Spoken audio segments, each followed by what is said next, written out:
What if the story you were taught was never the beginning, only the sanitized ending of something far older and far more unsettling?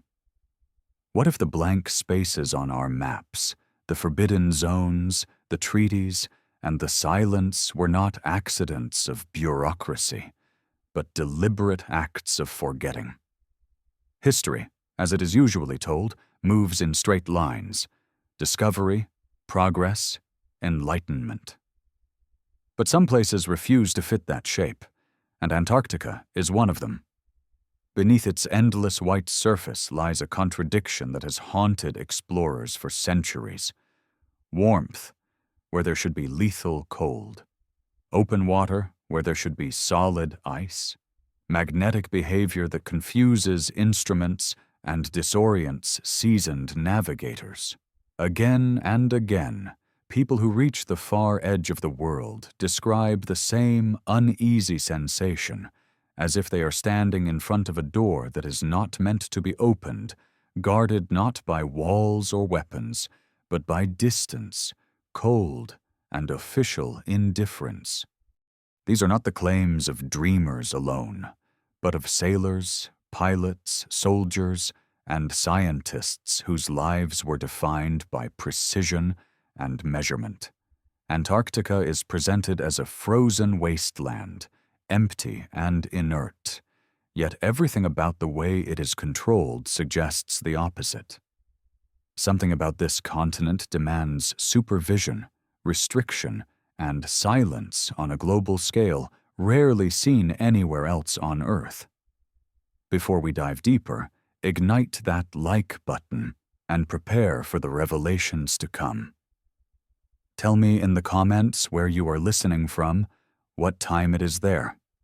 And as always with our videos, the visuals are here to add context, but they aren't necessary to follow along. Thank you for always having our back. Prepare yourself, and let's dive in. In the summer of 2016, far from headlines and institutional expeditions, an Italian navigator with more than 3 decades of experience at sea prepared for a journey that, on paper, should never have happened. He was not a thrill-seeker chasing notoriety, nor a recluse obsessed with fringe theories. His life until that point had been defined by charts, weather systems, maritime law, and the quiet discipline required to survive years on open water. He understood currents the way farmers understand soil, and he trusted instruments because his survival had depended on them for most of his adult life. That background is what makes the decision he took in early 2016 so difficult to dismiss. Antarctica, unlike any other continent, exists inside a web of restrictions that most people never question. You can cross deserts, jungles, mountain ranges, even war zones with the right resources and risk tolerance. Antarctica is different. It is locked behind permits, international agreements, and vague language about environmental protection. The Antarctic Treaty, signed during the Cold War by rival superpowers who could barely agree on anything else, turned an entire continent into a controlled space. To the public, this is framed as cooperation in the name of science. To a navigator who has spent his life studying oceans and coastlines, it looks more like a perimeter. The plan was deceptively simple. Sail south, follow the rules of the sea rather than the rules of paperwork, and observe what actually exists at the edge of the world. He departed from Ushuaia, Argentina, a city that feels like the end of civilization even before the real emptiness begins. The Southern Ocean greeted him the way it always has, with violent swells and unpredictable storms created where major ocean systems collide. Waves rose like moving walls, wind screamed through rigging, and the temperature dropped until exposed skin burned within minutes. None of this was unexpected. This was the price of approaching Antarctica, a price every sailor understands. After days navigating the Drake Passage, something began to change. Ice appeared not as scattered debris, but as a presence. Floating bergs became larger, denser, more frequent, until the horizon itself seemed altered. What most people imagine as Antarctica is a low, sloping mass of ice fading gradually into the sea. What he encountered instead was vertical, a wall, in some places rising higher than a 6-story building, sheer and continuous, extending left and right beyond visibility. The water at its base was dark and restless, as if pushed back by the mass towering above it. This was not a single formation. It was not an iceberg. It was a boundary. Historical accounts from earlier centuries suddenly felt less abstract. When 18th and 19th century explorers described being stopped by ice barriers stretching endlessly in both directions, modern readers often assume exaggeration born of fatigue or limited perspective. Standing there in 2016, with GPS, radar, sonar, and satellite navigation, the Navigator saw the same thing they had seen: a massive, uninterrupted ice face that did not behave like ordinary ice shelves depicted in textbooks. He did not turn back. Instead, he sailed along the wall, tracing it day after day, logging distances, heights, temperatures, and magnetic readings. His compass began to misbehave in subtle but persistent ways, drifting, hesitating, then snapping back as if struggling to settle. GPS coordinates displayed positions that did not align cleanly with any chart he carried. These were not dramatic failures, but quiet inconsistencies, the kind that unsettle professionals because they suggest not malfunction, but something unaccounted for. The temperature told its own story. Approaching such an immense body of ice should have driven the surrounding water temperature downward. Instead, instruments recorded pockets of relative warmth, small at first, then increasingly noticeable. This was not the warmth of surface sunlight, but something rising from below, the kind sailors associate with geothermal activity or deep currents, not the edge of a frozen continent. For nearly 2 weeks, he followed the wall eastward, covering hundreds of nautical miles. The structure remained remarkably consistent, smooth in many sections, towering above the sea with few fractures or breaks. Ice shelves are typically unstable, constantly calving, collapsing, reshaping themselves over time. What he observed felt different, older, almost fixed. The sense that this was not a temporary formation began to settle in, heavy and difficult to articulate. Then, almost by accident, he found it. A narrow opening cut into the ice wall, barely wide enough to admit his vessel. It did not announce itself dramatically. There was no sudden collapse or widening horizon, just a dark channel where the wall receded inward, its sides rising steeply on both flanks. Entering it meant committing fully. If the ice shifted or closed, there would be no room to turn around, no way to escape. He hesitated, not from fear alone, but from calculation. Every instinct built over 30 years told him this was a threshold. Sailors know the feeling when the sea changes character, when a decision separates routine risk from something else entirely. He advanced slowly, engines low, eyes fixed on the narrowing corridor. Ice groaned and cracked, not explosively, but with deep, resonant sounds that traveled through the hull like distant thunder.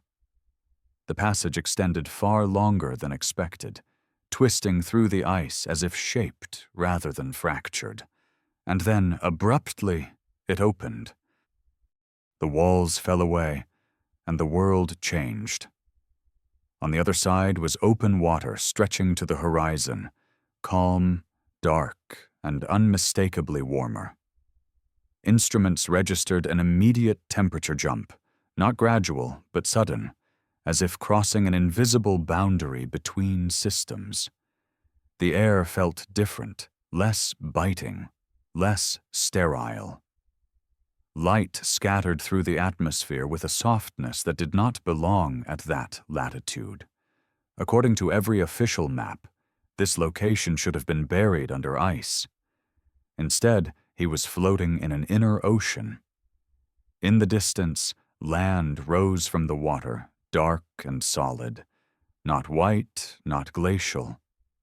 Through binoculars, he saw contours that resembled rocky coastlines, cliffs descending toward what could only be shoreline.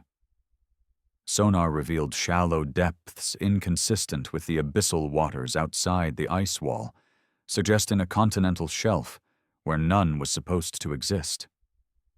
He cut the engine and let the boat drift. The silence was profound. No wind screaming across ice, no grinding bergs, only the gentle movement of water against the hull. Birds appeared overhead, species associated with temperate regions rather than polar extremes. Something large moved beneath the surface nearby, breaching briefly before disappearing, its shape unfamiliar, its presence undeniable. This was no mirage produced by exhaustion. Cameras recorded continuously, instruments logged data automatically, coordinates were saved, samples collected, temperatures measured again and again. The navigator understood, in that moment, that what he was seeing would be challenged not because it lacked evidence, but because it contradicted a story too large, too entrenched, to be easily revised. As daylight began to fade, practicality returned. Alone, deep within uncharted waters, he chose survival over further exploration. Turning back meant trusting that the channel through the ice still existed. Finding it again took time, patience, and no small amount of fear. When he finally emerged back into the outer Antarctic waters, the temperature dropped sharply, the familiar hostility of the Southern Ocean reasserting itself, as if nothing unusual lay just beyond. He sailed north, carrying more than footage and samples. He carried the certainty that Antarctica was not simply a frozen wasteland, but a carefully framed idea.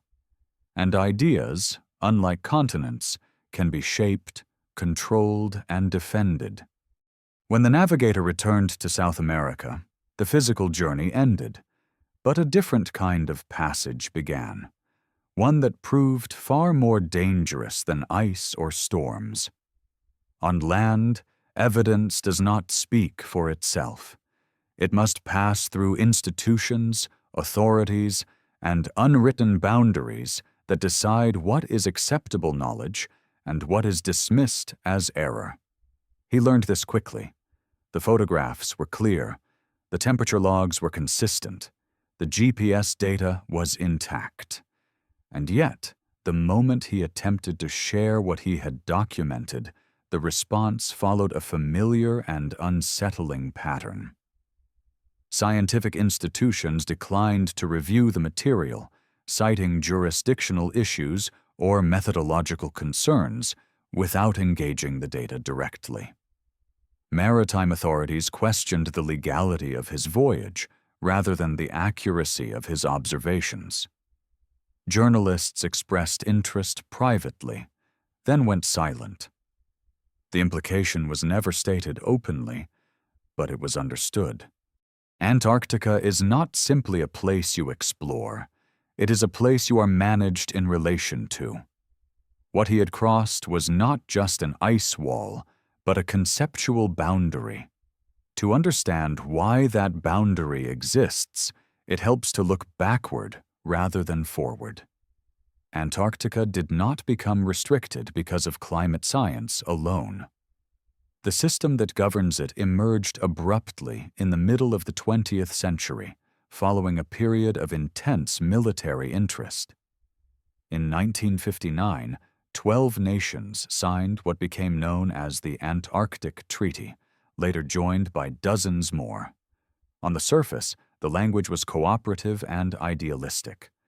The continent would be preserved for peaceful scientific research. Military activity would be banned. Nuclear testing would be prohibited. It sounded like a triumph of reason over rivalry. Yet the structure of the treaty tells a more complex story. Independent exploration became effectively impossible without state approval. Vast regions were declared off-limits with no public explanation. Territorial claims were simultaneously frozen and preserved, a legal contradiction that allowed nations to maintain a presence without acknowledging sovereignty.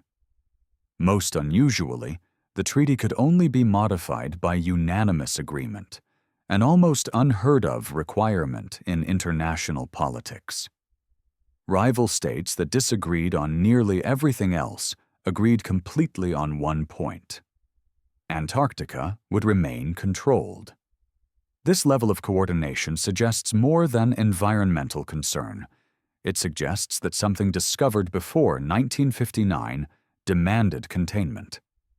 The timing is not subtle. Just 12 years earlier, in 1947, the United States launched the largest military expedition in Antarctic history. Operation Highjump involved thousands of personnel, aircraft carriers, submarines, and extensive aerial reconnaissance. Officially, it was framed as cold weather training and equipment testing. Unofficially, it ended abruptly after only weeks, far earlier than planned, with vague references to losses and operational difficulties. The commander of that expedition was a decorated naval officer with a reputation for discipline and restraint. After returning, he made a series of public statements that raised eyebrows even in an era accustomed to wartime secrecy. He spoke of threats capable of crossing from pole to pole, of strategic importance beyond the ice, of regions that defied expectation. Soon after, he stopped speaking altogether. His later writings, some authenticated, others disputed, describe anomalies eerily similar to what the modern Navigator encountered decades later. Warmth where cold should dominate, magnetic confusion, landscapes inconsistent with official maps. These accounts are often dismissed as exaggerations or fabrications, yet dismissal does not erase patterns. Earlier explorers described the same ice barriers long before satellites or treaties existed. In the 18th century, a British naval captain renowned for precision circled the southern oceans and recorded being blocked repeatedly by immense walls of ice extending beyond sight.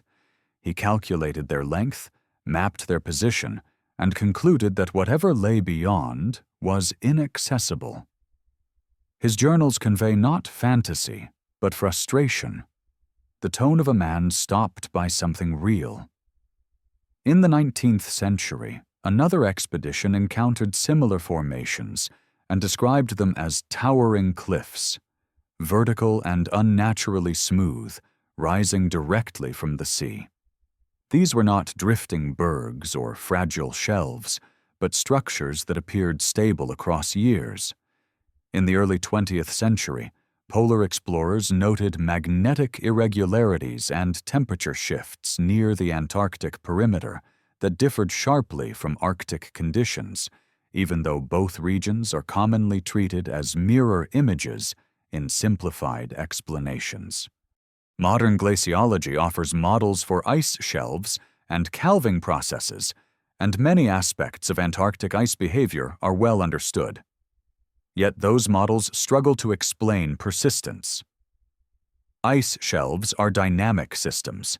They advance, retreat, fracture, and collapse over time. The walls described by explorers across centuries appear remarkably consistent in both location and scale. This raises an uncomfortable question. Are these formations merely misunderstood natural features, or are they something more stable, shaped by forces not fully accounted for? The Navigator's data added weight to that question. His temperature readings suggested geothermal influence on a scale inconsistent with surface conditions alone. His sonar indicated shallow waters where deep ocean should dominate. His biological observations included species associated with warmer environments, appearing far beyond their expected range. Each anomaly on its own might be explained away. Together, they form a picture that resists easy dismissal. The reaction to his findings mirrored responses faced by others before him. Credibility was attacked rather than data. Motives were questioned rather than measurements. The implication was clear. Challenging the established narrative about Antarctica carries consequences. Careers stall. Reputations erode. Access disappears. This does not require a centralized conspiracy. It functions through institutional inertia and risk aversion. When a subject is labeled settled, those who unsettle it become liabilities. Yet the Navigator was not alone, and he knew it. Other modern sailors, pilots, and researchers have reported localized warm zones, unexplained sensor interference, and features inconsistent with official mapping. Most remain cautious, sharing experiences privately rather than publicly. Antarctica teaches restraint quickly. The cost of speaking too loudly is visible in the careers of those who tried. What makes this continent unique is not merely its environment, but the intensity with which its story is curated. Satellite imagery is selectively blurred. Certain coordinates yield lower resolution data than surrounding regions, despite advances in global imaging. The justification offered is technical limitation, but the pattern aligns closely with areas associated with reported anomalies. Gaps in coverage are not random, they cluster. This does not prove intent, but it invites scrutiny. In science, consistent patterns demand explanation. When exploration is restricted, data is filtered, and narratives converge across political divides, curiosity becomes unavoidable. The Navigator's journey did not reveal a complete answer. It revealed a fault line, a place where official descriptions and lived experience diverge sharply. Antarctica, it seems, is less a continent than a boundary condition. It marks the edge of what is permitted to be known. Beyond its ice walls, geography behaves differently. History behaves differently. And those who cross its thresholds, whether by sea or air, often return with stories that sound impossible until they are placed beside one another. When you do that, impossibility begins to look more like omission. And omission, sustained long enough, becomes a form of control. Long before satellites traced coastlines from orbit and ice-penetrating radar revealed what lay beneath the Antarctic sheet, there were maps that should not exist. They surfaced quietly in archives and libraries, often dismissed as curiosities, misinterpretations, or artistic exaggerations from an era when cartography was more art than science.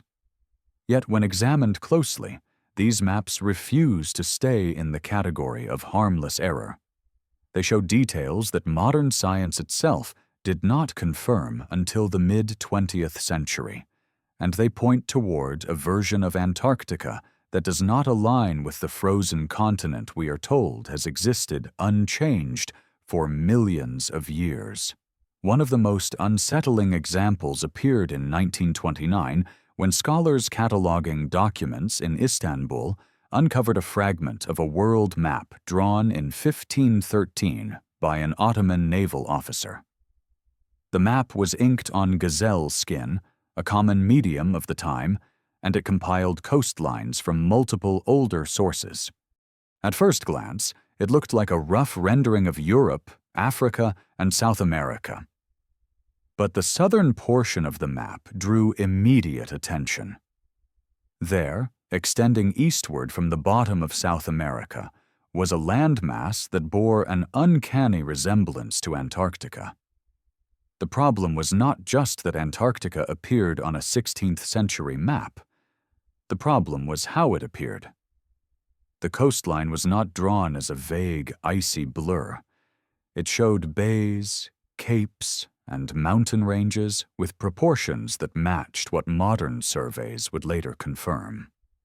Even more troubling, the landmass was depicted without an ice cap. Rivers flowed from inland highlands towards the sea, suggesting a landscape shaped by liquid water rather than frozen permanence. For decades, critics argued that the southern landmass was simply a distorted extension of South America, stretched by projection errors common in early cartography. That explanation held until the map was analyzed by specialists trained not in history, but in modern geophysics. When the coastal outlines were compared to seismic profiles of Antarctica taken beneath the ice, the correspondence became difficult to dismiss. Features buried under nearly a mile of ice, aligned with contours drawn centuries earlier by someone who could not possibly have measured them using the tools of his era.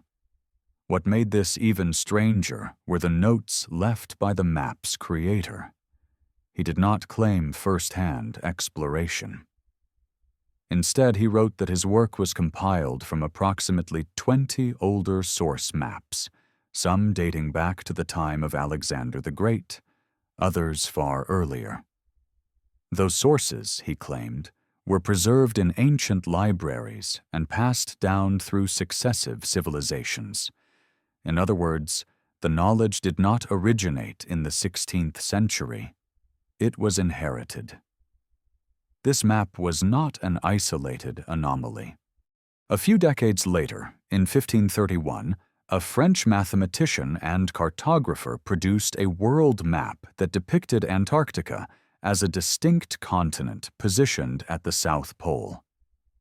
It showed mountain ranges in the interior and rivers flowing outward, details that match what modern radar surveys now reveal beneath the ice. The scale and placement were remarkably accurate, not the speculative guesswork one would expect from an era when Antarctica was officially unknown. Nearly 2 centuries after that, an 18th century royal geographer produced another Antarctic map, showing the continent divided into 2 major landmasses, separated by a channel of water. At the time, this seemed fanciful. Modern science, however, has since confirmed that East Antarctica and West Antarctica are indeed separated by a subglacial basin, effectively forming 2 land masses joined by ice. The channel depicted on that map corresponds closely to what would exist if the ice were removed. These cartographers worked independently in different countries across different centuries, yet they all referenced older source material that no longer survives. This convergence is statistically improbable if explained as coincidence or shared error. Instead, it suggests the existence of a body of ancient geographical knowledge that has been lost, fragmented, or deliberately forgotten. The implications are profound. If Antarctica was mapped accurately before it was covered in ice, then either the ice is far younger than we are told, or the maps are records of a time when the continent was at least partially ice-free. Mainstream geology places the formation of the Antarctic ice sheet millions of years in the past, long before modern humans existed. but the maps point to a different timeline, one measured not in millions, but in thousands of years. This contradiction has fueled intense debate among researchers who are willing to question established chronologies. Ice core samples taken from Antarctica reveal layers of sediment that could only have formed in the presence of flowing water and vegetation. While conventional interpretations push these layers far back in time, alternative analyses suggest the possibility of more recent ice-free periods. These interpretations remain controversial, not because they lack evidence, but because they challenge the framework within which evidence is usually interpreted. One hypothesis that attempts to reconcile these anomalies proposes that the Earth's outer crust is capable of rapid displacement relative to the mantle beneath it. In simple terms, the continents could shift latitude far more quickly than gradual plate tectonics would suggest, driven by imbalances in ice mass or internal stresses. In such a scenario, Antarctica could have occupied a more temperate latitude in the relatively recent past, supporting rivers, vegetation, and human exploration before migrating to its current polar position. This idea is not universally accepted, but it is grounded in observable physics. The Earth is not a rigid sphere. It is a layered system, and shifts in mass distribution can produce dramatic effects. If such a displacement occurred near the end of the last ice age, roughly 12,000 years ago, it would coincide with global myths of catastrophic floods, lost lands, and sudden climate change found in cultures around the world. Those myths often describe survivors who carried knowledge from a destroyed world into a changed one. In South America, they are remembered as bearded teachers arriving by sea. In the Middle East, they appear as sages who brought agriculture and astronomy after a great catastrophe. These stories are usually treated as metaphor. The maps suggest they may be memory. If an advanced seafaring culture existed before the end of the last ice age, capable of global navigation and precise cartography, Antarctica would not have been beyond reach.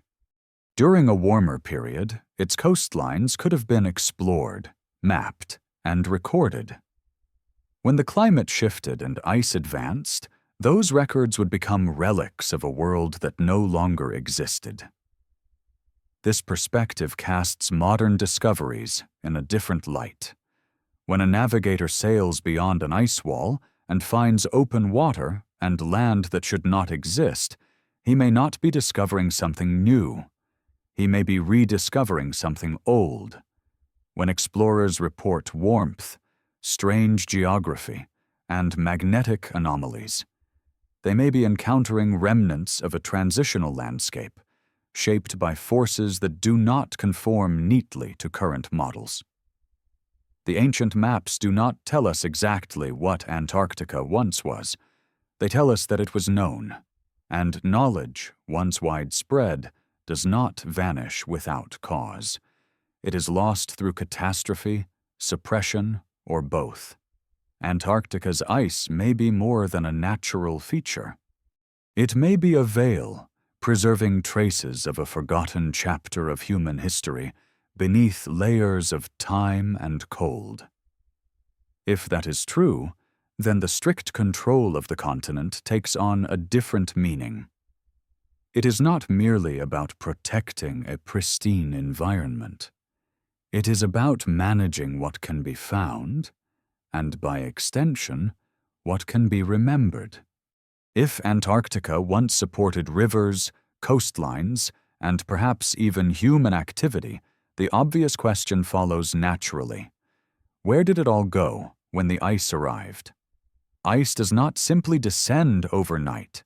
It advances slowly at first, then relentlessly, transforming habitable land into a lethal environment. Any civilization caught in that transition would have faced a choice between extinction and adaptation. On the surface, survival would have become impossible.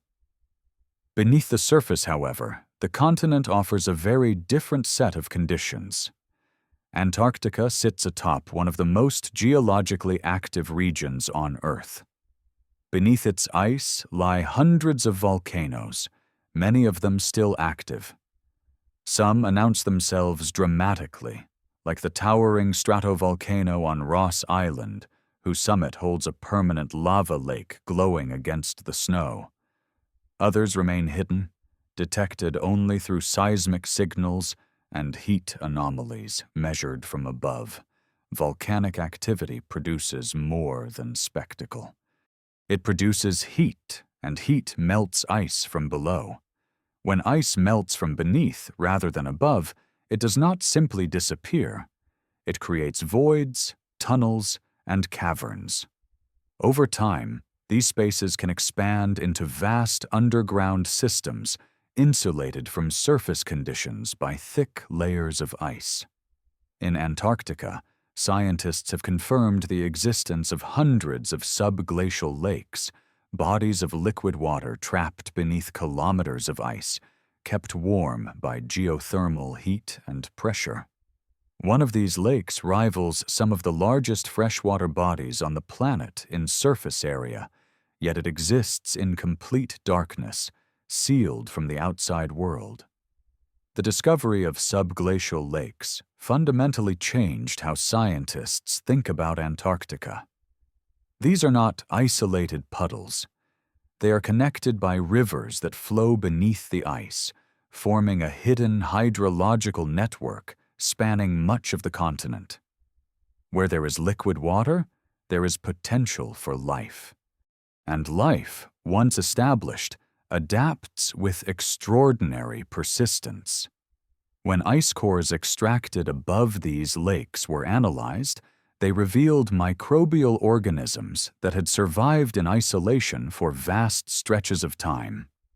These microbes were not dormant. They were active, metabolizing, reproducing in an environment without sunlight, feeding on minerals and chemical energy instead. This demonstrated that ecosystems can exist entirely separate from the surface world, sustained by geothermal processes alone. For most researchers, this discovery raised exciting questions about life on other planets.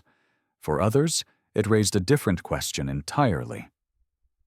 If microscopic life can survive beneath Antarctic ice, could complex ecosystems exist there as well? And if complex ecosystems are possible, could intelligent life once have retreated underground as surface conditions deteriorated? This idea often triggers immediate skepticism, not because it violates physics, but because it challenges assumptions. Humans tend to associate civilization with sunlight, open air, and surface landscapes. Yet history shows repeated examples of societies using caves, underground cities, and tunnel networks for protection against climate, invasion, and catastrophe. Entire communities in parts of the world once lived below ground, carving cities into rock that housed tens of thousands of people. Scale matters. Antarctica is not a small landmass. Its volcanic regions span vast distances, and geothermal heat does not distribute itself evenly. In some areas, thermal imaging has revealed surface temperatures significantly higher than surrounding ice, anomalies that persist year after year. These hotspots cannot all be explained by known volcanoes. Some appear in regions where no surface volcanic activity has been identified, suggesting hidden heat sources deep below. Explorers and research personnel have occasionally reported strange sensory experiences near these zones. Low-frequency sounds vibrating through the ice, rhythmic and persistent rather than random. instruments registering magnetic disturbances that do not correlate with solar activity or known geological structures. These reports rarely make it into formal publications, not because they are disproven, but because they are difficult to contextualize within existing frameworks. In the late 20th century, drilling operations aimed at reaching one of the largest subglacial lakes were abruptly halted just short of penetration. Officially, the concern was contamination, a reasonable fear when dealing with a pristine ecosystem sealed for millennia. Yet some involved noted that the drilling stopped shortly after instruments detected unusual magnetic signatures near the lake boundary. Data from those readings was never fully released, and access to the site became tightly controlled. Such incidents contribute to a growing perception that Antarctica is studied selectively. Certain questions are pursued aggressively, while others quietly fade away. When discoveries align with expectations, they are celebrated. When they complicate the narrative, they are minimized or classified. The modern navigator's experience fits into this pattern. The warmth he encountered beyond the ice wall was not superficial. Water samples showed mineral compositions consistent with geothermal influence, suggesting heat rising from below rather than absorbed from the sun. The biological activity he observed, birds, marine life, unfamiliar species, implies a food chain supported by an environment far more stable than the outer Antarctic waters. Outer Antarctic seas are harsh, nutrient-poor, and seasonally extreme. Life there survives at the edge of possibility. The inner waters he described felt different, calmer, richer, more consistent. This aligns with what scientists know about geothermal ecosystems elsewhere on Earth, where heat and mineral-rich water support dense biological communities even in the absence of sunlight. If such regions exist beneath or beyond Antarctica's ice, they would represent refuges, places where life could persist through ice ages, insulated from surface chaos. Over long spans of time, such refuges could support not only survival, but continuity of knowledge and culture. This possibility casts ancient myths in a new light. Many cultures speak of beings who emerged from beneath the earth during times of upheaval, bringing knowledge when the world above was broken. These stories are usually treated as symbolic, reflections of psychological processes rather than historical memory. Yet symbolism often preserves truth when direct description fails. The idea of an underground refuge also reframes modern secrecy. If remnants of ancient environments or even civilizations exist beneath Antarctica, exposure would not simply rewrite a chapter of history. It would force a re-examination of humanity's place in time. It would suggest that civilization is not a linear ascent from ignorance, but a cycle marked by loss and rediscovery. Such implications are destabilizing. They challenge institutional authority, academic hierarchies, and deeply held assumptions about progress. Managing access to Antarctica, controlling narratives, and restricting exploration would then serve not only environmental goals, but epistemological ones, protecting a version of history that underpins modern identity. Whether this scenario is true remains unproven.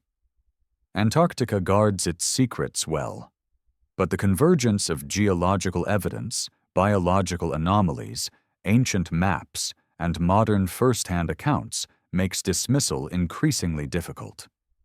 The ice is not just frozen water. It is a barrier between worlds, separating the familiar from the unexamined. and if something has endured beneath it, adapting quietly while civilizations rose and fell elsewhere, then Antarctica is not empty. It is waiting. By the early 21st century, Antarctica had become one of the most technologically observed places on Earth, at least in theory.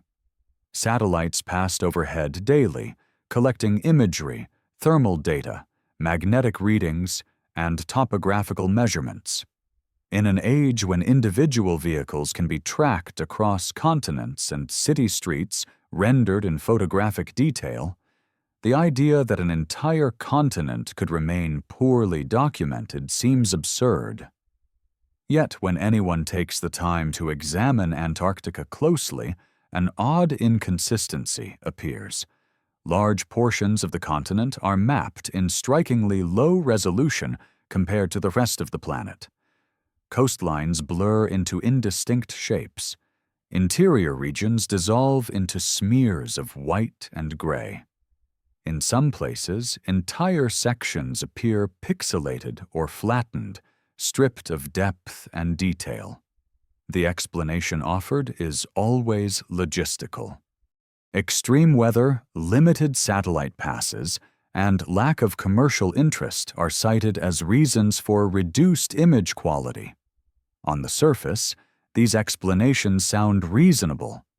Antarctica is remote, hostile, and sparsely populated. But patterns emerge when those blurred regions are compared with reported anomalies. Areas associated with unusual heat signatures, magnetic disturbances, or unexplained geological features often coincide with zones of degraded imagery. This is not uniform across the continent. Some research stations and surrounding areas are shown in high clarity, while others nearby remain conspicuously vague. The inconsistency invites scrutiny because modern imaging systems do not operate selectively by accident. Thermal imaging adds another layer to the puzzle. Independent researchers analyzing publicly available satellite data have identified recurring hotspots beneath the ice, areas where surface temperatures remain higher than their surroundings year after year. Some align with known volcanic regions, which makes sense. Others do not. They appear in places with no recorded volcanic activity, no surface vents, no obvious geological explanation. These anomalies are often dismissed as sensor artifacts or statistical noise, yet they persist across multiple datasets and time periods. When such findings are presented cautiously, they are usually ignored. When they are emphasized, they are challenged aggressively. The language used to dismiss them is telling. Critics rarely say the data is impossible. Instead, they say it is inconclusive, misinterpreted, or not worth pursuing further. Funding dries up. Access is denied. Research priorities shift. The question is not shut down by argument, but by attrition. This pattern is familiar to those who have worked within tightly controlled research environments. Scientific inquiry is not conducted in a vacuum. It depends on grants, permits, and institutional support. Antarctica amplifies these dependencies.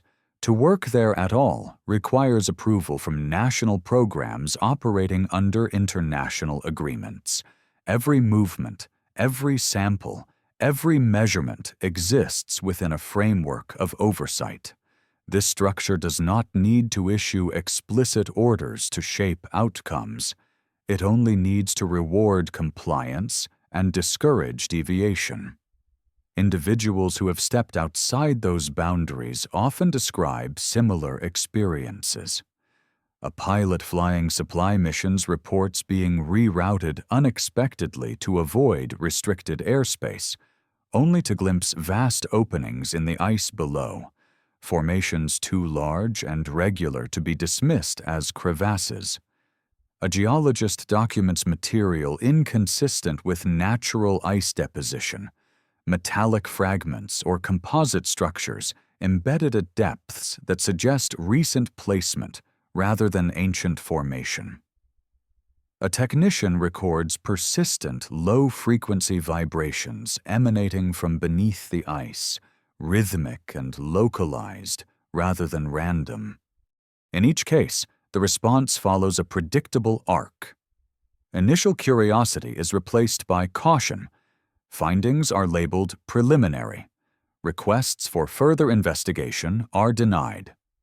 Careers stall. Contracts are not renewed. The individuals involved rarely claim certainty about what they observed. Instead, they describe being told implicitly or explicitly to stop looking. The navigator who sailed beyond the ice wall encountered a civilian version of this process. Without institutional backing, he lacked the protection afforded to state-sponsored researchers.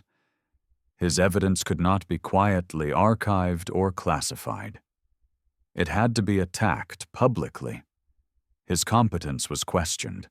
His motives were scrutinized. The focus shifted away from what he documented and toward why he would dare to document it at all. This reaction reveals an unspoken rule. Antarctica is acceptable as an object of study only within approved parameters. Climate patterns, ice dynamics, and microbial life are safe subjects. Anything that challenges the assumption of a static, lifeless interior is not. The boundary is not written into law, but it is enforced nonetheless. One of the most effective tools in maintaining this boundary is narrative saturation. The public is constantly reminded of Antarctica as a symbol of fragility, a warning about climate change, a pristine laboratory threatened by human interference. These themes are not false. Ice is melting.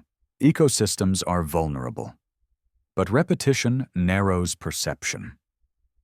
When a place is defined by a single story, alternative interpretations struggle to gain traction, no matter how much evidence accumulates. This does not require a grand conspiracy. It requires alignment of incentives.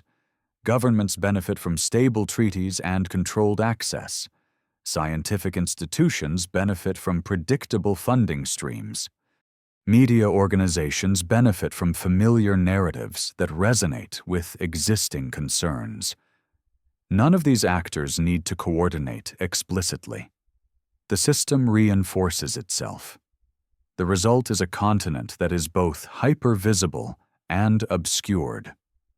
Antarctica appears constantly in documentaries, textbooks, and satellite images, yet remains conceptually distant. It is framed as known, catalogued, and understood, even as large swaths remain unexplored or unexplained. The illusion of completeness discourages deeper inquiry. When historical anomalies are introduced, ancient maps, early explorer accounts, unexpected modern observations, they are treated as curiosities rather than data points. Each is addressed in isolation, stripped of context, and neutralized. Together, they form a pattern. But patterns threaten established models, and established models are difficult to dislodge. The navigator understood this intuitively after his return. He did not expect immediate acceptance. What surprised him was the uniformity of resistance. Across disciplines and borders, the message was consistent. Antarctica does not behave the way he described, therefore his description must be flawed. The possibility that the model itself might be incomplete was never seriously entertained. This is the quiet power of consensus. Once a framework becomes dominant, evidence is filtered through it rather than used to test it. Anomalies are not invitations to rethink. They are inconveniences to be explained away. Over time, they accumulate in the margins, noted by those willing to look ignored by those invested in stability. Antarctica, viewed through this lens, becomes less a mystery and more a mirror. It reflects how modern societies manage uncertainty. When confronted with data that destabilizes foundational assumptions, the instinct is not curiosity, but control. Access is limited, language is softened, attention is redirected, yet control is never absolute. Ice shifts. Instruments record. Individuals cross lines drawn on maps. Each act leaves a trace.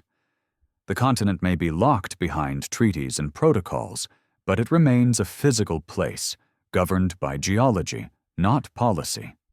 What exists there exists regardless of permission. The growing body of inconsistencies, blurred imagery, thermal anomalies, suppressed findings, and first-hand accounts suggests that Antarctica is not hiding its secrets intentionally. Humans are hiding from them. The ice does not enforce silence. Systems do. And systems, no matter how robust, eventually fracture under the weight of what they exclude. Several years before the world was consumed by global war, Antarctica had already begun attracting attention from an unlikely source. In the late 1930s, Germany launched an expedition to the southern continent that has never fully settled into the category of ordinary history. Officially, the mission was framed as an economic venture, a reconnaissance effort to identify potential whaling grounds that could reduce dependence on foreign resources.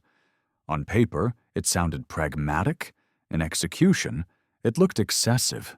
The expedition deployed a specially outfitted vessel carrying advanced aircraft, high-resolution cameras, and scientific instruments that went far beyond what was required for mapping whale populations.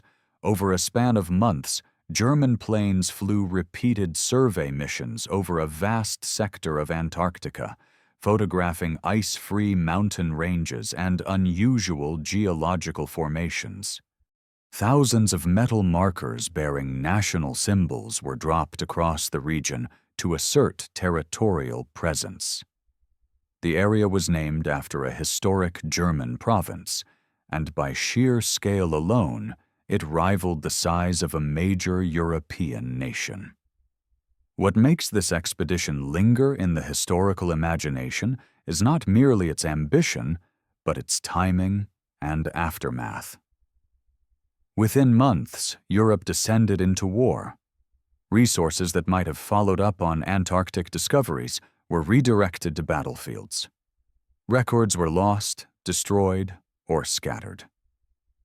Yet fragments remain, enough to suggest that what was found in the South held significance beyond economics.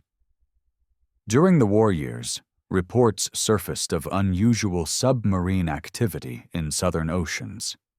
Several vessels departed European ports late in the conflict and were never accounted for in surrender logs or combat losses. They vanished into the administrative fog that follows any large-scale collapse. After the war, a small number of submarines appeared unexpectedly off the coast of South America, surrendering months after hostilities had officially ended. Their crews were exhausted. Their fuel was nearly depleted, and their commanders offered few explanations for where they had been. Interrogations produced little clarity. Some captains alluded to long voyages far south, to cargo delivered to remote locations. Details were vague, inconsistent, and impossible to verify. Official histories moved on. Yet the idea that wartime operations extended into Antarctica did not disappear. It lingered at the edges of inquiry, resurfacing whenever new information hinted at unexplained activity in the region. This context matters when examining what happened shortly after the war ended. In 1946, the United States Navy assembled a task force of unprecedented size and capability and sent it to Antarctica.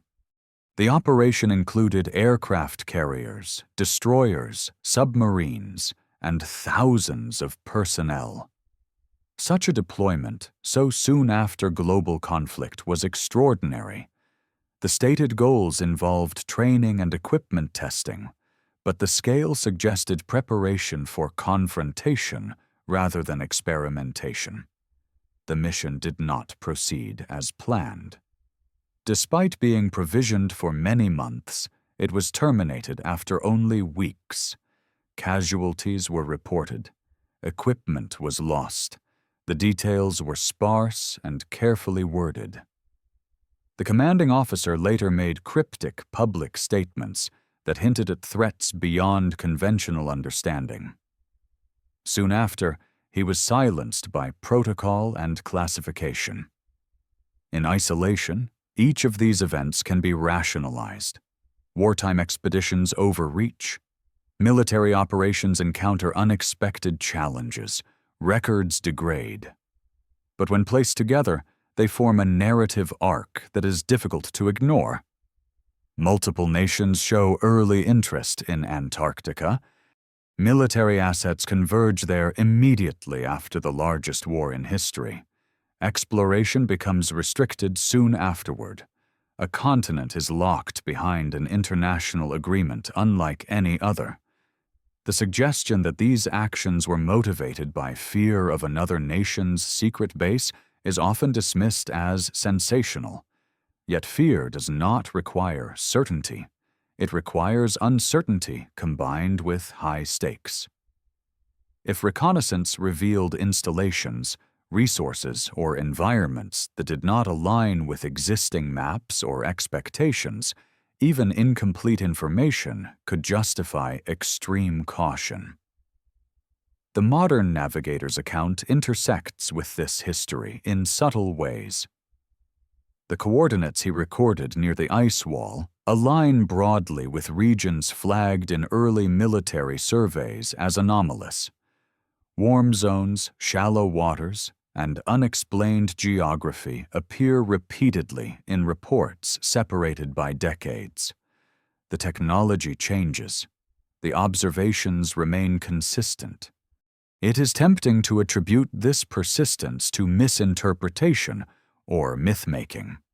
But myth does not produce sonar readings, temperature logs, or mineral analyses.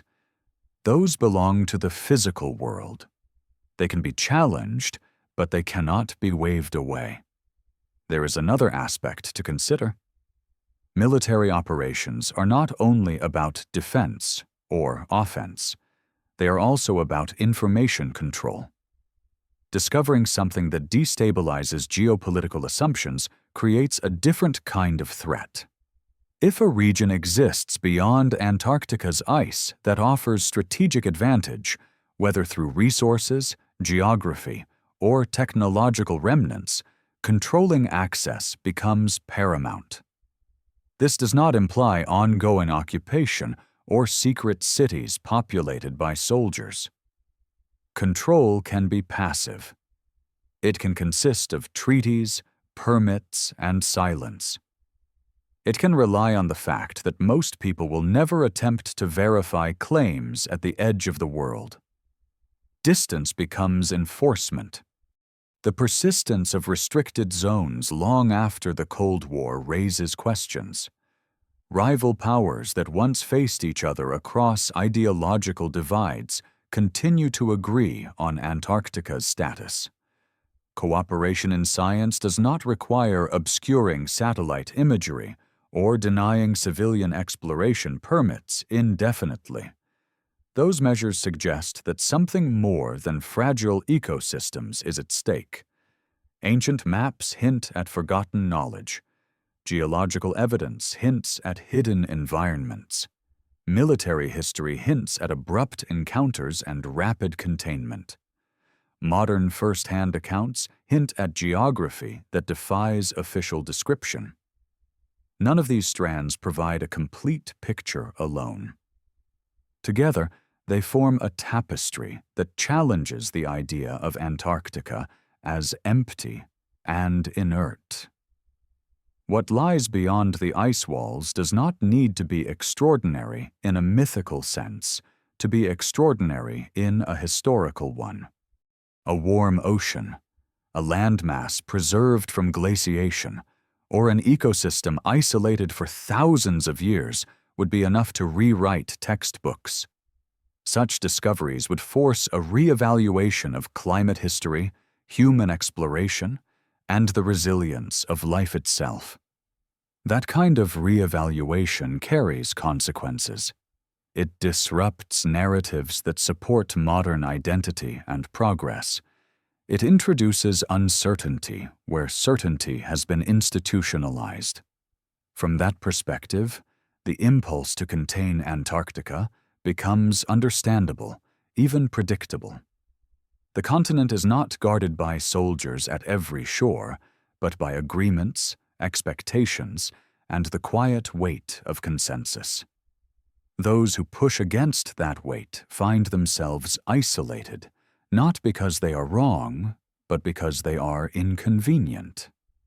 Antarctica remains distant, not just geographically, but intellectually. It sits at the edge of the known world by design. And as long as its deeper history remains unresolved, that distance will continue to serve those who prefer a simpler story to a more unsettling truth. By the time the patterns surrounding Antarctica begin to take shape, it becomes clear that this is not merely a story about geography or exploration. It is a story about boundaries, not the kind drawn on maps, but the kind enforced through belief. Antarctica represents a limit on what modern civilization is prepared to acknowledge about its own past and its relationship to the planet. Everything about how it is framed encourages distance, abstraction, and passivity. It is cold, empty, hostile, and therefore irrelevant to everyday human history. Yet the evidence, taken together, tells a different story. One of the most revealing aspects of this pattern is how consistently anomalies are normalized once they become inconvenient. When warm zones are detected beneath the ice, they are attributed to isolated geothermal processes, even when their scale exceeds what such processes typically produce. When biological activity is found in unexpected places, it is framed as microbial extremophiles, safely distant from any implication of complex ecosystems. When magnetic disturbances disrupt navigation equipment, they are labeled local irregularities, not signals of deeper structural phenomena. This is not deception in the dramatic sense. It is compartmentalization. Each anomaly is placed in a conceptual box small enough to prevent it from interacting with others. Temperature data is discussed without reference to geography. Geography is discussed without reference to history. History is discussed without reference to modern observation. The result is a fragmented understanding that never quite allows the full picture to emerge. The navigator's experience exposed the fragility of this compartmentalization. His observations cut across categories. Warm water intersected with unexpected wildlife. Shallow seabeds intersected with cartographic impossibilities. Magnetic interference intersected with historical accounts dating back centuries. This convergence is precisely what makes his account difficult to assimilate. It resists isolation. The same resistance appears when examining early exploration narratives.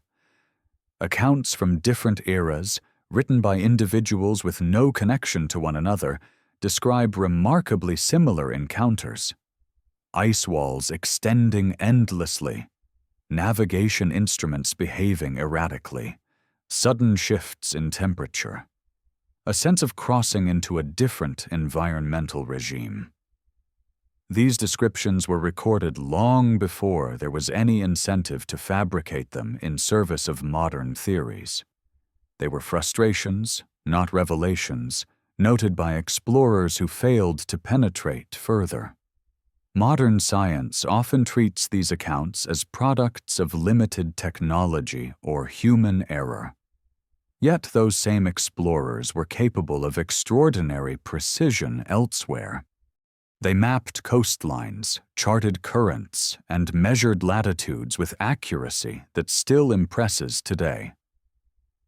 To assume they were competent everywhere except where Antarctica is concerned requires a selective skepticism that serves comfort more than truth. There is also the question of continuity. If Antarctica has always been, as it is now, a frozen continent isolated for millions of years, then the repeated appearance of ice-free features on ancient maps becomes inexplicable. If Antarctica experienced a more recent climatic shift, then modern geology must accommodate that possibility. Neither option fits neatly within established timelines, which may explain why the question itself is rarely pursued beyond safe margins. Human history is often presented as a steady climb from ignorance to knowledge. The idea that advanced understanding could be lost, buried under ice, and rediscovered only in fragments runs counter to this narrative. Yet archaeological evidence elsewhere already contradicts linear progress. Sites older than agriculture show precise astronomical alignment. Structures appear whose construction methods remain unclear even with modern tools. Antarctica may simply represent the largest and most inaccessible of these contradictions.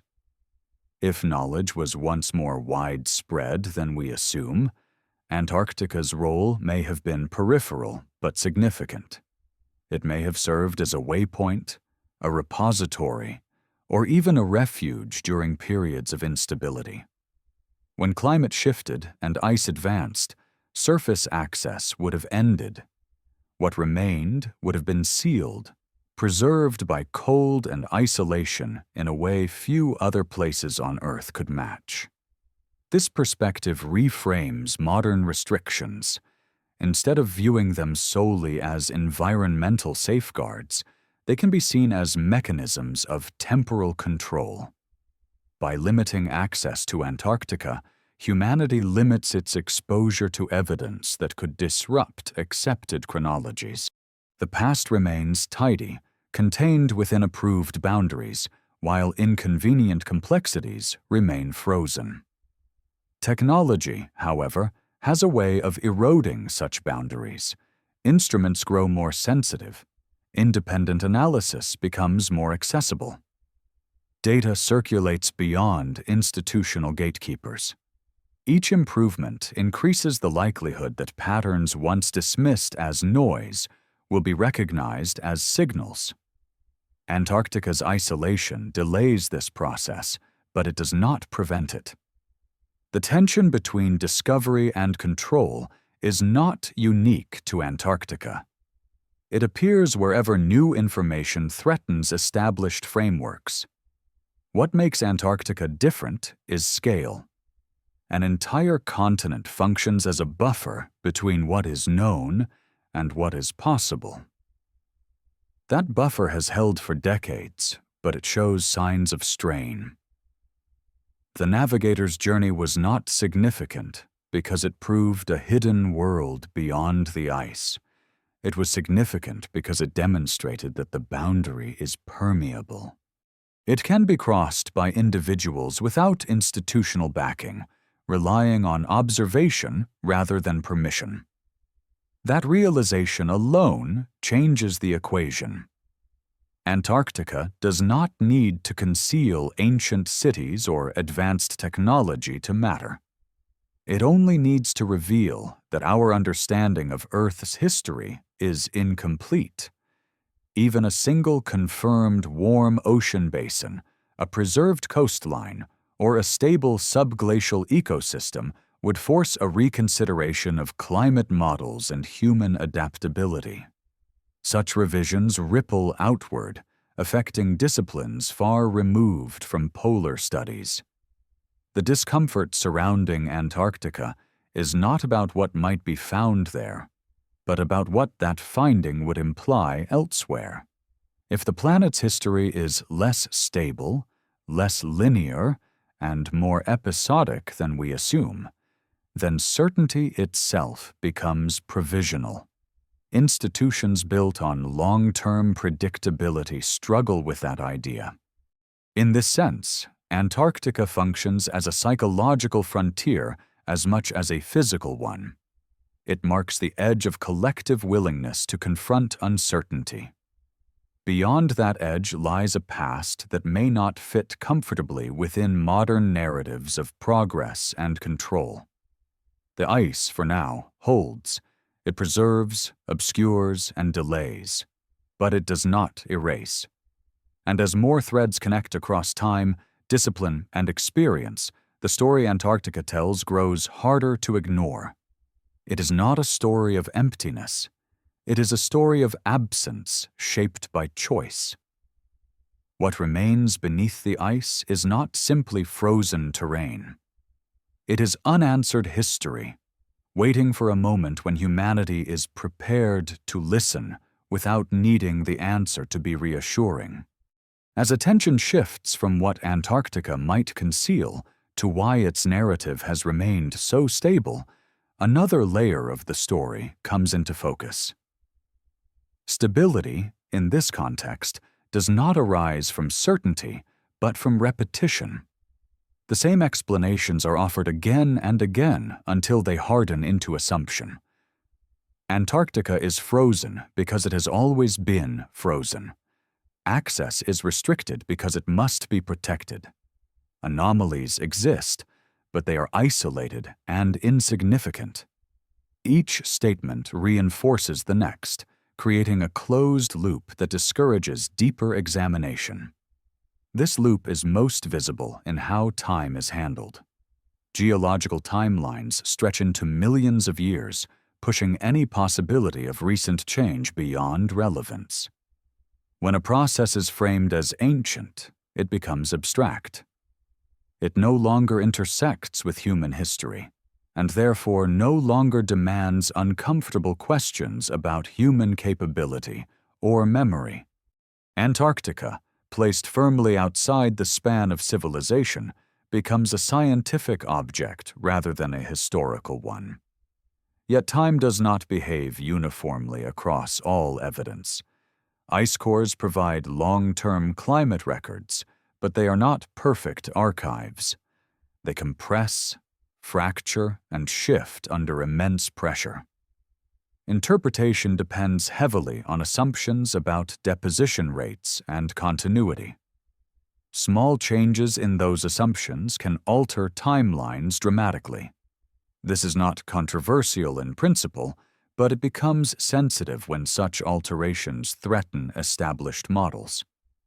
The same sensitivity appears in discussions of sudden climate events. At the end of the last ice age, global temperatures rose rapidly.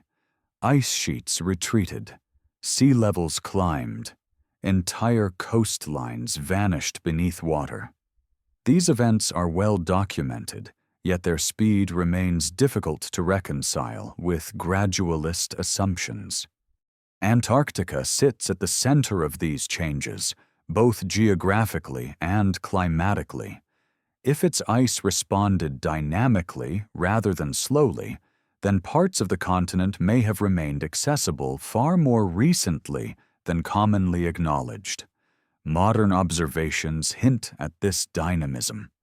Subglacial lakes expand and contract. Ice streams accelerate unexpectedly. Large sections of ice shelves collapse in dramatic events that were once thought impossible within human timescales. These processes reveal that Antarctic ice is not static. It is responsive, sensitive, and capable of rapid transformation under the right conditions. This responsiveness makes the ancient maps more plausible rather than less. If Antarctica experienced intervals of partial ice retreat within the last 10,000 years, then exploration and mapping become conceivable without invoking implausible technology. Seafaring cultures with sufficient knowledge of currents and stars could have reached its shores, documented its features, and carried that knowledge forward until it was gradually lost. Loss does not require conspiracy. It requires disruption. When civilizations collapse, libraries burn, trade routes break, skills vanish. Knowledge that once circulated widely becomes fragmented, preserved only in copies and summaries, stripped of context. Over centuries, those fragments can appear miraculous simply because the chain connecting them to lived experience has been severed. Antarctica's isolation would have accelerated this process. As ice advanced, access would have ended abruptly. What had been peripheral knowledge would become obsolete. Later, cultures, inheriting maps without understanding their origin, would copy them cautiously, uncertain whether they represented reality or myth. Over time, skepticism would replace memory. This gradual forgetting contrasts sharply with modern insistence on permanence. Today's models assume that large-scale features change slowly and predictably. When evidence suggests otherwise, it is treated as anomaly rather than signal. Antarctica challenges this comfort. It sits atop tectonic boundaries, volcanic systems, and dynamic ice flows, all interacting in complex ways. The navigator's encounter with an inner ocean illustrates this complexity. Warm water does not require a mythical explanation. Geothermal heating beneath thick ice is sufficient. What makes the observation disruptive is not the mechanism, but its scale and location. A stable, temperate marine environment at extreme latitude forces reconsideration of how Antarctica interacts with the planet's energy systems. This reconsideration extends to biology. Life thrives where energy is available, regardless of sunlight. Deep-sea vents support ecosystems independent of the surface world. Subglacial lakes demonstrate that isolation does not preclude persistence. If similar conditions exist beneath Antarctica's ice, then complex biological systems may have endured there through dramatic surface changes. Such endurance would make Antarctica a time capsule, preserving not only organisms, but environmental conditions that vanished elsewhere. This preservation would be uneven, fragmented, and difficult to access, but not impossible. Occasional breaches, ice thinning, or shifting boundaries could allow glimpses like the one the navigator described. From this perspective, secrecy becomes less about hiding and more about containment. Institutions built around stable narratives struggle to integrate evidence of instability. The safest response is to minimize exposure, limit access, frame discoveries narrowly, emphasize uncertainty.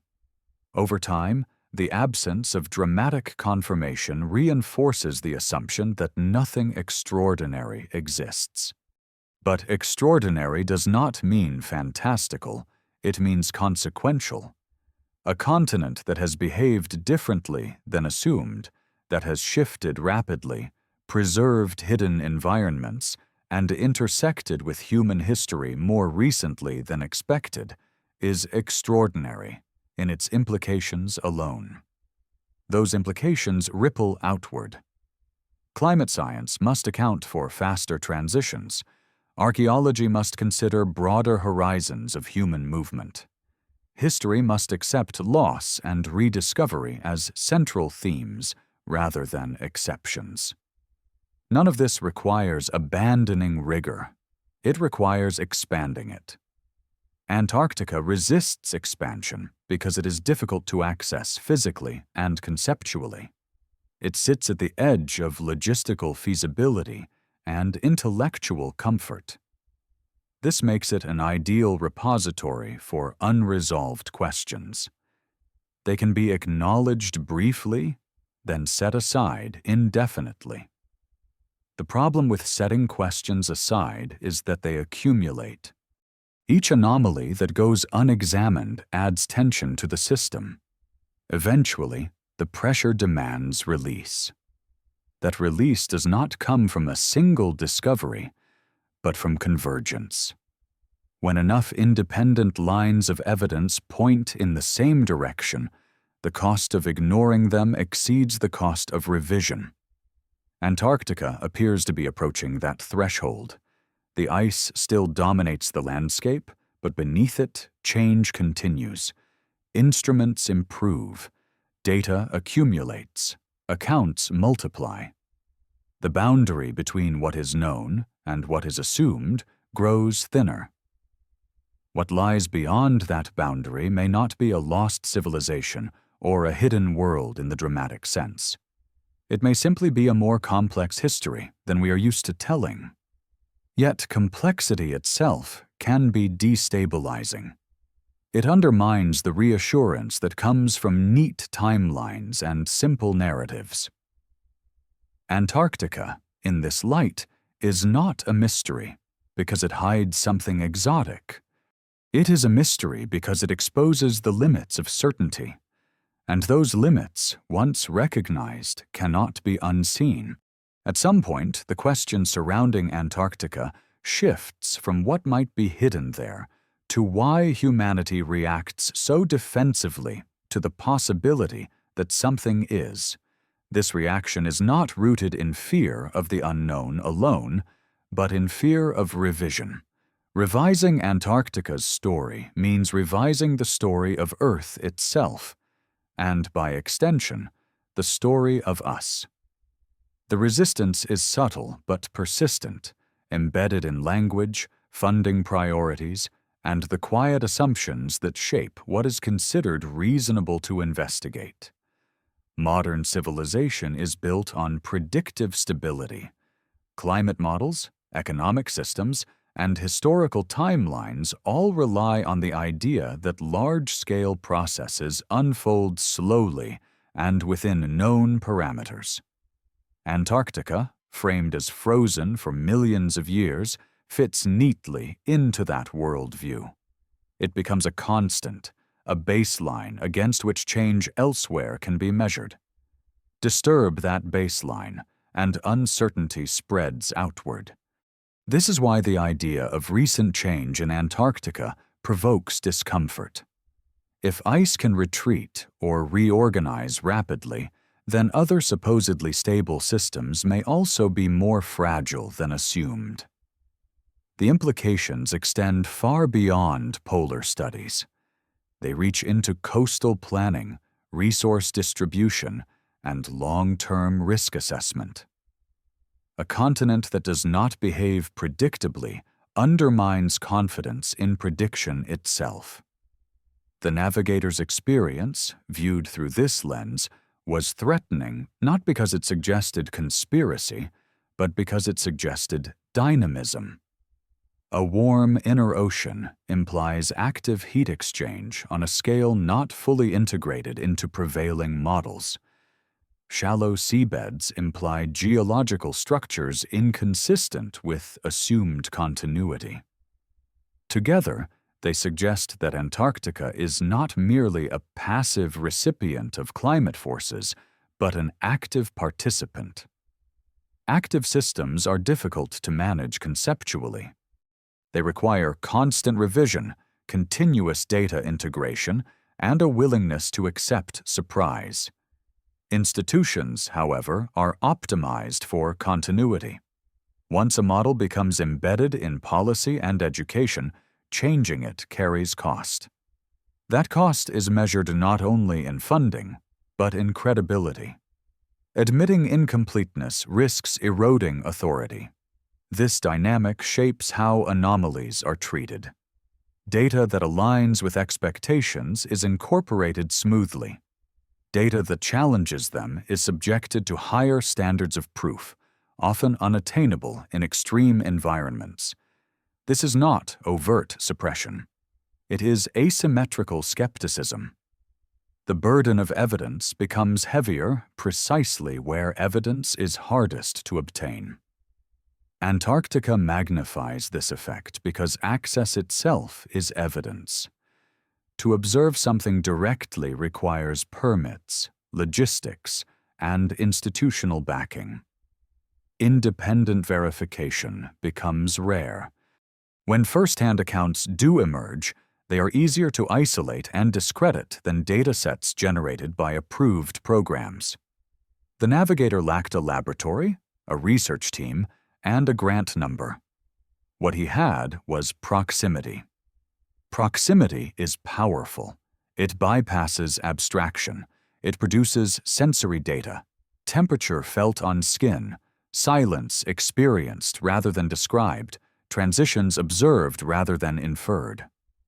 Such data is difficult to translate into peer-reviewed language, yet it carries weight precisely because it resists reduction. Historical accounts share this quality. Explorers wrote about what they encountered, not what they expected.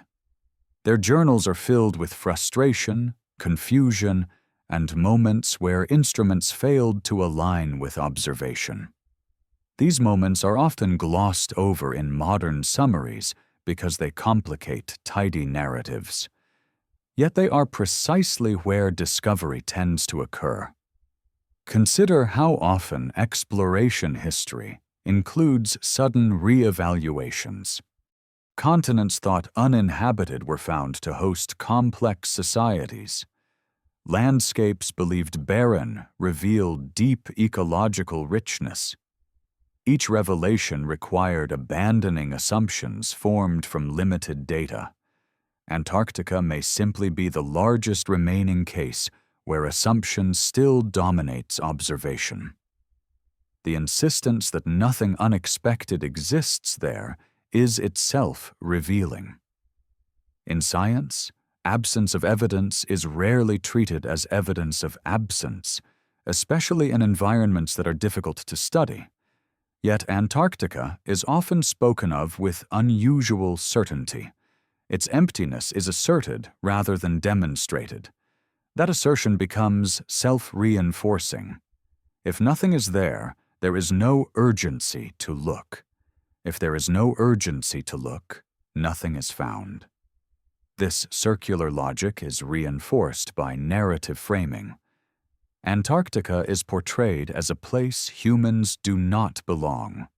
Its hostility becomes moralized, turning exploration into intrusion. This framing discourages curiosity while presenting restraint as virtue. The result is a continent that is protected not only by treaties, but by social norms. Yet curiosity persists at the margins. Independent analysts examine satellite data. Engineers notice inconsistencies in sensor behavior. Sailors and pilots compare notes quietly. These observations rarely converge publicly, but they accumulate privately. Over time, they form an undercurrent of doubt that does not disappear simply because it is unacknowledged. The Navigator became part of this undercurrent. His account resonated with others who had experienced smaller versions of the same dissonance. He was not believed by institutions, but he was recognized by individuals who had felt the same unease when data and experience diverged. That recognition matters. It suggests that the story is not isolated. Isolation is the primary defense against revision. As long as each anomaly stands alone, it can be dismissed. When anomalies begin to align, dismissal becomes harder. Antarctica's story is approaching that alignment point. Geological evidence, historical records, biological observations, and modern first-hand accounts are converging around a theme of complexity rather than simplicity. Complexity does not imply intent or design. it implies interaction. Ice interacts with heat. Heat interacts with water. Water interacts with life. Life interacts with environment. Over long periods, these interactions produce outcomes that defy linear expectation. Antarctica, far from being static, may be one of the most interactive regions on Earth, simply hidden beneath its own insulation. If that is the case, then what lies beneath the ice is not a singular secret, but a system. Systems are harder to explain than objects. They cannot be pointed to and named. They must be understood in motion. This makes them uncomfortable subjects for definitive statements. The discomfort surrounding Antarctica, then, is not about revelation, but about humility. Accepting that we do not fully understand the continent requires accepting that our models are provisional. It requires acknowledging that certainty is earned repeatedly, not granted once. The Navigator crossed an ice wall and found a different environment beyond it. That act alone does not rewrite history, but it punctures the illusion that history is complete. It reminds us that there are still places where the Earth behaves in ways we have not fully integrated into our understanding. Antarctica endures not as a blank space on the map, but as a challenge to closure. It resists being finished. And in that resistance, it quietly insists that the story of this planet and our place on it remains open. As the narrative surrounding Antarctica stretches across centuries, another thread begins to surface, one that does not belong solely to explorers, scientists, or institutions, but to memory itself. Human memory is not only individual, it is collective, shaped by stories repeated across generations, preserved not always as fact, but as impression. When direct knowledge disappears, it often survives as myth, legend, or symbol. Antarctica, curiously, echoes through such symbolic memory more often than is usually acknowledged. Across cultures separated by oceans and millennia, there are recurring stories of a southern land associated with origin, loss, or transition. In some traditions, it is remembered as a place of beginnings, where knowledge emerged before catastrophe scattered it across the world. In others, it is recalled indirectly as a realm sealed away by ice after a great disruption. These stories are rarely specific. They speak in images rather than coordinates, but their emotional tone is consistent. Something important was there. Something ended. Modern scholarship tends to treat these narratives as metaphor, psychological reflections of climate trauma or social collapse. That interpretation has value, but it also creates distance. Metaphor is safe. It allows memory to exist without consequence. If, however, these stories encode fragments of real experience, encounters with dramatic environmental change, forced migration, sudden loss of homeland, then Antarctica moves closer to human history than is comfortable. The end of the last ice age was not a gentle transition. Sea levels rose rapidly, swallowing coastlines where early human populations likely concentrated. Entire ecosystems vanished beneath water. Archaeological evidence suggests that some advanced knowledge, navigation, astronomy, architecture, existed earlier than traditionally accepted. What is missing is the context that explains how such knowledge spread so widely and then fractured so completely. Antarctica may represent a missing chapter in that context, not as a central cradle of civilization, but as a boundary zone, a place where climate stability once allowed access and later denied it. During warmer periods, even partial, its coastal regions could have been reachable. Mapping those regions would not require impossible technology, only sustained observation and continuity of knowledge. When climate shifted and ice advanced, access would have ended abruptly. Knowledge associated with that place would lose relevance, then coherence. Over time, what remained would be echoes, symbols of a lost South, stories of teachers arriving from afar, memories of a land that disappeared beneath cold and water. This framing aligns uncomfortably well with the ancient maps that depict Antarctica without ice. Those maps do not need to be perfect records. They only need to be copied from something once accurate. Accuracy decays over generations, but structure persists. Coastlines blur, rivers shift. Yet the land remains recognizable long after its context is gone. The resistance to integrating such ideas into mainstream history is understandable. It destabilizes linear narratives of progress. It suggests that humanity's relationship with knowledge is cyclical rather than cumulative, that civilizations rise, scatter, forget, and rediscover, not once, but repeatedly. Antarctica, preserved by ice, becomes a symbol of that cycle rather than an exception to it. Modern control of the continent then appears less anomalous.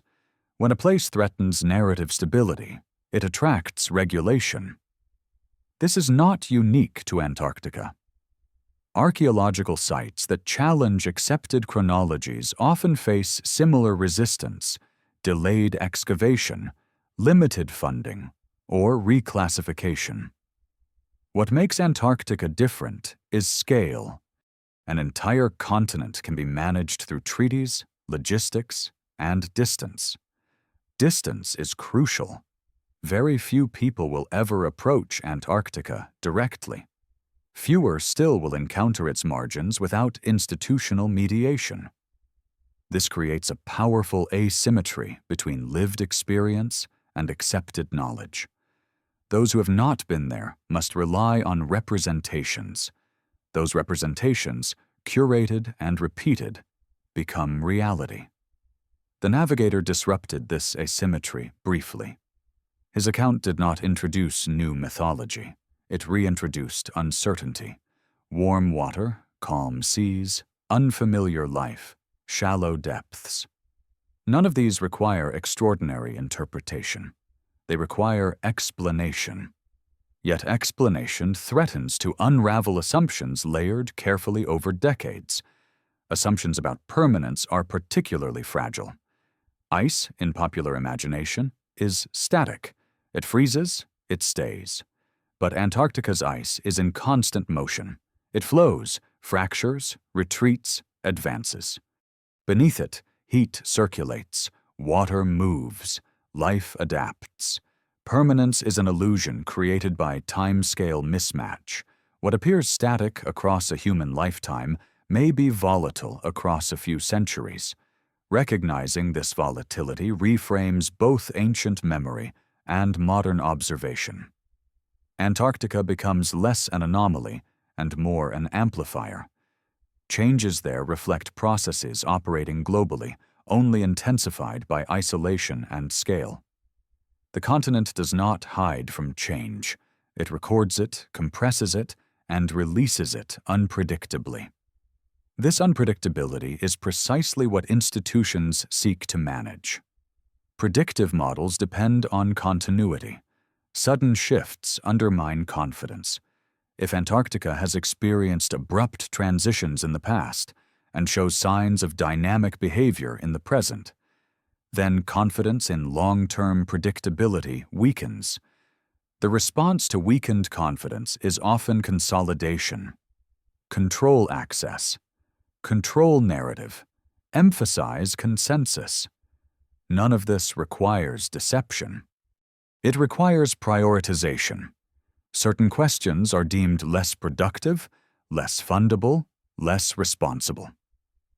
Over time, those questions fade from discourse, not because they are answered, but because they are unattended. Yet unattended questions do not disappear. They migrate. They resurface in alternative research, independent exploration, interdisciplinary synthesis. They attract individuals willing to accept uncertainty.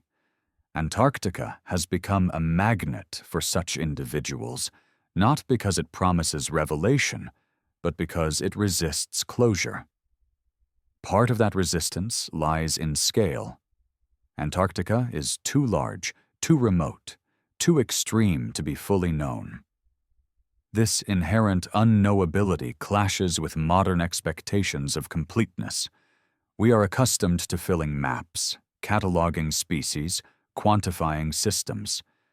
Antarctica resists quantification at the margins, where ice meets ocean, where heat meets cold, where known models meet unexpected data.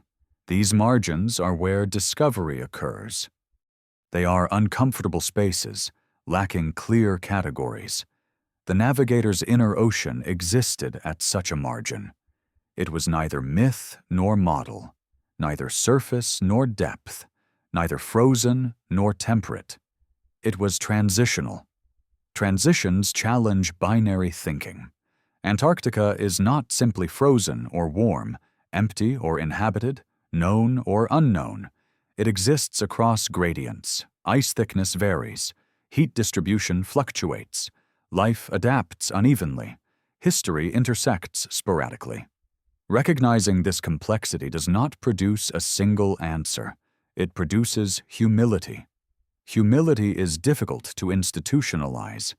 It does not translate easily into policy or textbooks. It demands revision without replacement, questioning without immediate resolution. Antarctica, in insisting on such humility, becomes inconvenient. Yet inconvenience does not negate reality. The continent continues to behave according to physics, geology, and biology, not according to narrative preference. Ice shifts, heat rises, water circulates. Observers notice. Part 10 does not resolve Antarctica's mystery. It reframes it. The question is no longer what singular secret lies beneath the ice, but why we are so invested in believing that whatever lies there must fit comfortably within what we already know. Antarctica does not offer comfort. It offers scale, time, and complexity. And in doing so, it quietly undermines the idea that our understanding of the past, or the planet, is complete. As the story approaches its deeper implications, it becomes necessary to confront a final layer of resistance, the internal one. Long before institutions deny, restrict, or reframe Antarctica, the human mind does something similar on its own. It prefers coherence over disruption. When presented with evidence that threatens an established worldview, the instinct is not to investigate further, but to restore balance as quickly as possible. Antarctica provokes this instinct more strongly than most places because it sits at the intersection of science, history, and identity. For centuries, humanity has organized its understanding of the world around a sense of progression. Knowledge accumulates, errors are corrected. Maps fill in, the unknown shrinks. This narrative is deeply comforting. It suggests that uncertainty is temporary and that the future will always clarify what the past obscured. Antarctica does not fit neatly into this pattern. Instead of shrinking, its unknowns persist. Instead of resolving contradictions, it seems to generate them. This persistence forces an uncomfortable question. What if uncertainty is not merely a phase, but a permanent feature of our relationship with the planet? What if some aspects of Earth's history resist full reconstruction, not because evidence is absent, but because it has been selectively preserved, distorted by catastrophe, or rendered inaccessible by environment? Antarctica, sealed by ice and distance, embodies this possibility. The navigator's experience highlights how easily certainty can unravel at the edges.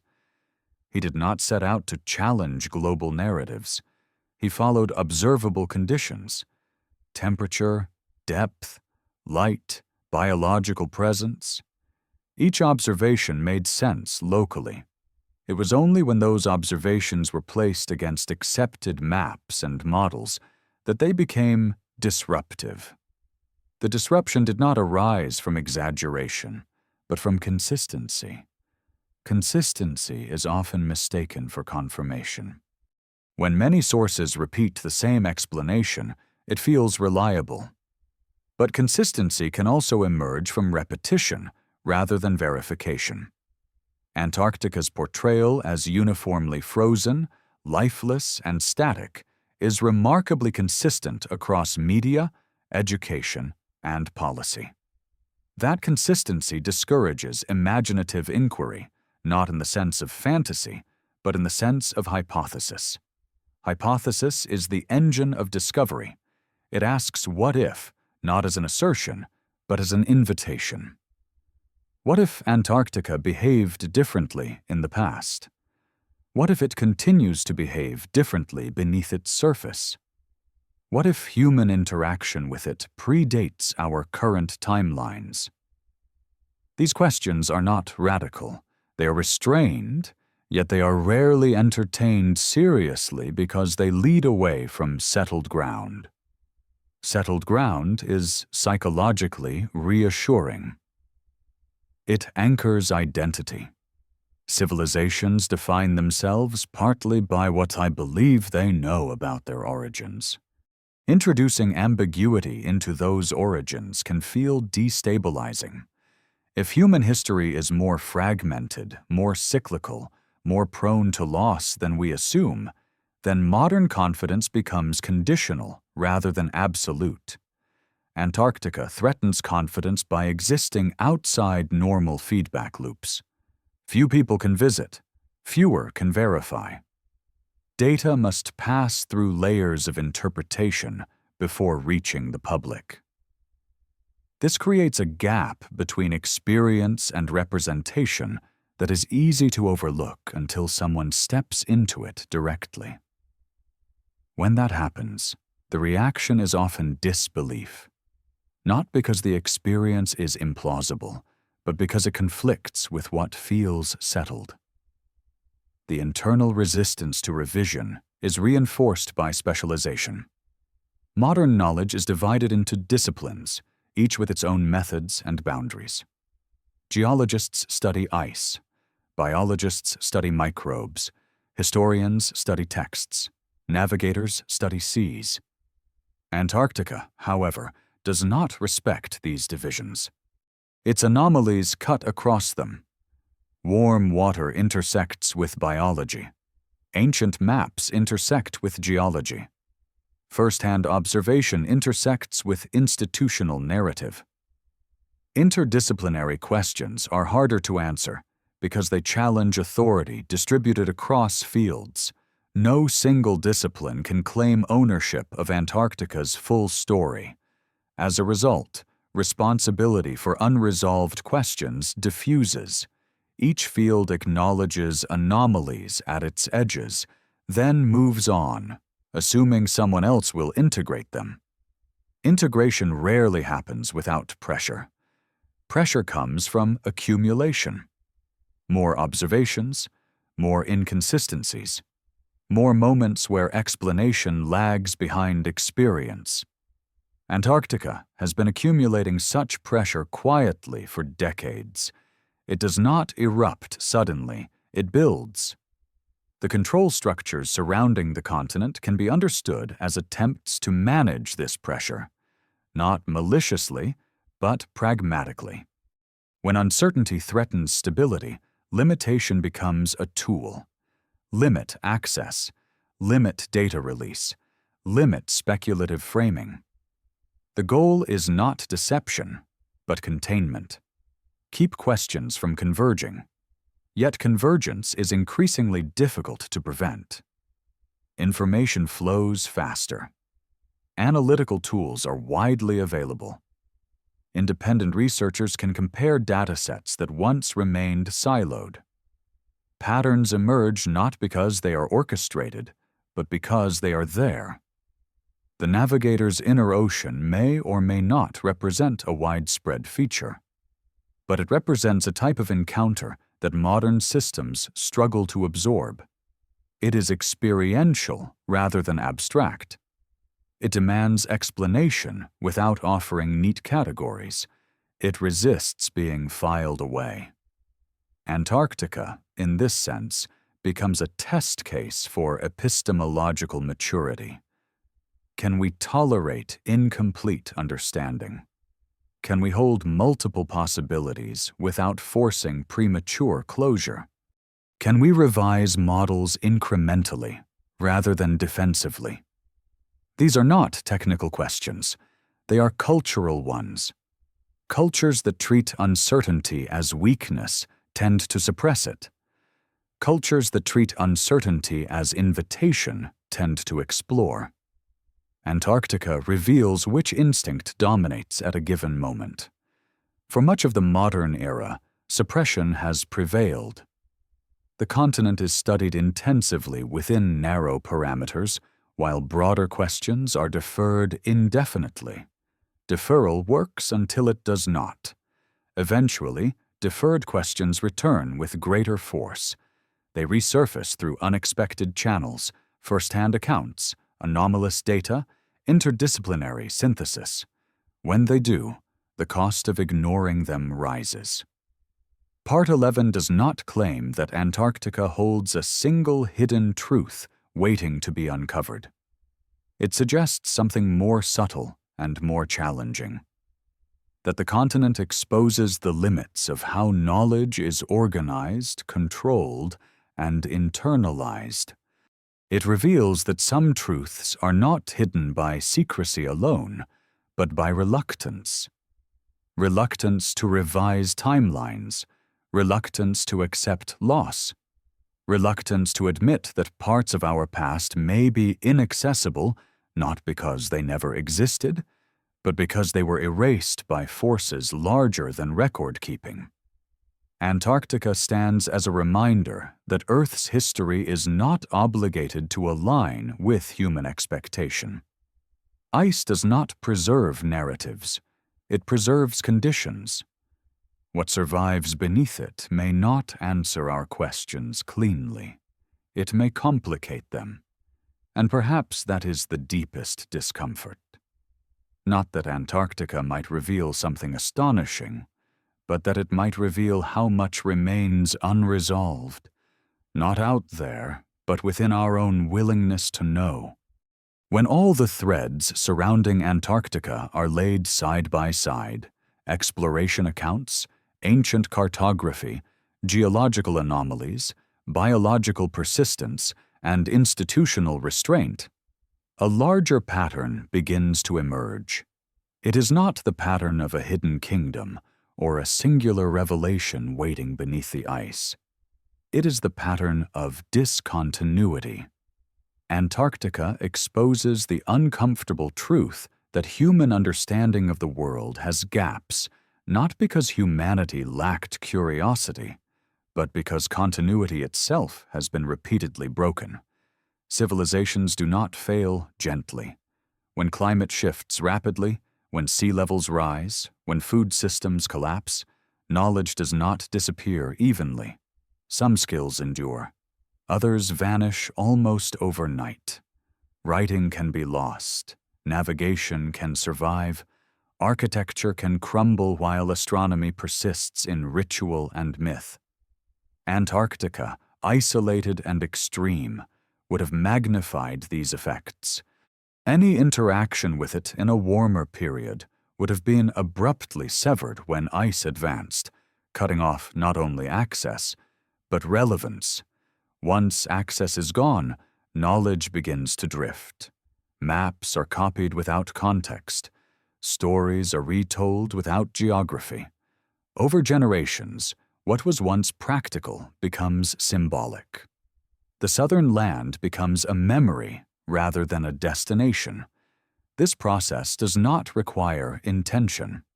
It is the natural consequence of disruption followed by adaptation. Modern science often assumes continuity as a baseline. It reconstructs the past by extending present processes backward in time. This method is powerful, but it is not infallible. It struggles with abrupt transitions, especially those that leave uneven evidence. Antarctica is dominated by such transitions. Ice sheets expand and contract. Volcanic systems fluctuate. Ocean currents shift. These processes do not leave tidy records. They overwrite them. The subglacial environment exemplifies this overwriting. Beneath kilometers of ice, landscapes are preserved in a suspended state, shielded from erosion, but also from observation. Rivers carved into bedrock lie frozen in time. Lake basins fill and drain beneath pressure. Heat reshapes ice from below, even as cold locks it from above. The result is a palimpsest, a surface written over many times, where older traces remain faintly visible beneath newer layers. This layered reality complicates the search for simple answers. If Antarctica holds remnants of earlier habitable phases, they are unlikely to appear as intact ruins or clear markers. They would be fragmented, distorted by pressure, reshaped by water and heat. Evidence would be indirect: unusual mineral distributions, anomalous biological niches, unexpected thermal gradients. Such signals are easy to dismiss individually. Together, they suggest persistence rather than absence. The Navigator's inner ocean fits this model. It was not a pristine paradise or a dramatic anomaly. It was a functional environment, stable enough to support life, shaped by geothermal energy and insulated by ice. In geological terms, such environments are not rare. They exist beneath glaciers elsewhere, beneath oceans, beneath volcanic regions. What makes Antarctica distinctive is scale. The insulation is thicker. The isolation is greater. The preservation potential is enormous. Preservation, however, does not guarantee interpretation. Modern frameworks are optimized for surface observation. Satellites see the top layer. Ice cores sample narrow columns. Drilling accesses points, not systems. Antarctica's most significant processes occur laterally, beneath the surface, across vast distances. They resist point-based analysis. This resistance reinforces institutional caution. Large-scale uncertainty is difficult to fund, difficult to regulate, and difficult to explain. It produces findings that are probabilistic rather than definitive. In environments governed by treaties and international cooperation, ambiguity is a liability. Clear conclusions are easier to manage than open questions. As a result, Antarctic research often advances incrementally, focusing on well-defined problems: ice thickness, temperature trends, microbial genetics. These studies are valuable, but they rarely address integrative questions. What was Antarctica like during transitional periods? How quickly did it change? What systems persisted beneath the ice? How might those systems intersect with human history? Such questions fall between disciplines. They belong partially to geology, partially to climatology, partially to archaeology, and partially to anthropology. No single field claims ownership. Without ownership, momentum stalls. This stalling does not imply suppression. It implies structural inertia. Systems designed for stability resist cross-boundary inquiry. Antarctica's story requires precisely that kind of inquiry. It demands collaboration across timescales and methods, a willingness to accept provisional conclusions, and tolerance for unresolved complexity. Complexity, however, is not easily communicated. Public narratives favor clarity. They favor certainty. Antarctica is presented as a warning symbol, a place where melting ice signals future danger. This framing is not incorrect, but it is incomplete. It reduces the continent to a single function within a broader story about climate. Other dimensions fade into the background.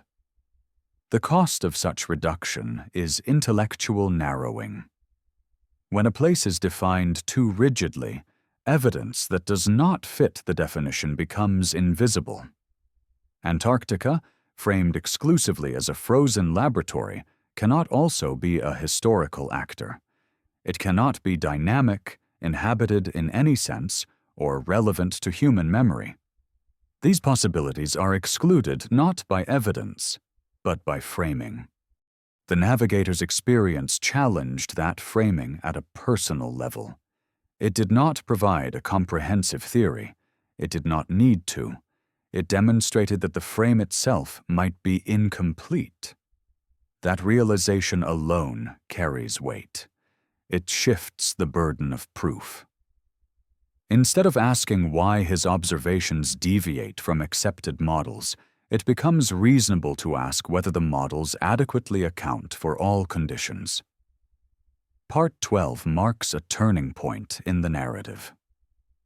The question is no longer whether Antarctica hides something extraordinary, but whether our expectations have limited what we are able to recognize. Extraordinary does not mean unbelievable. It means consequential. A continent that has changed rapidly, preserved hidden systems, and intersected with human history more recently than assumed would be consequential even without dramatic artifacts. Such a realization does not demand immediate answers. It demands patience. It demands humility.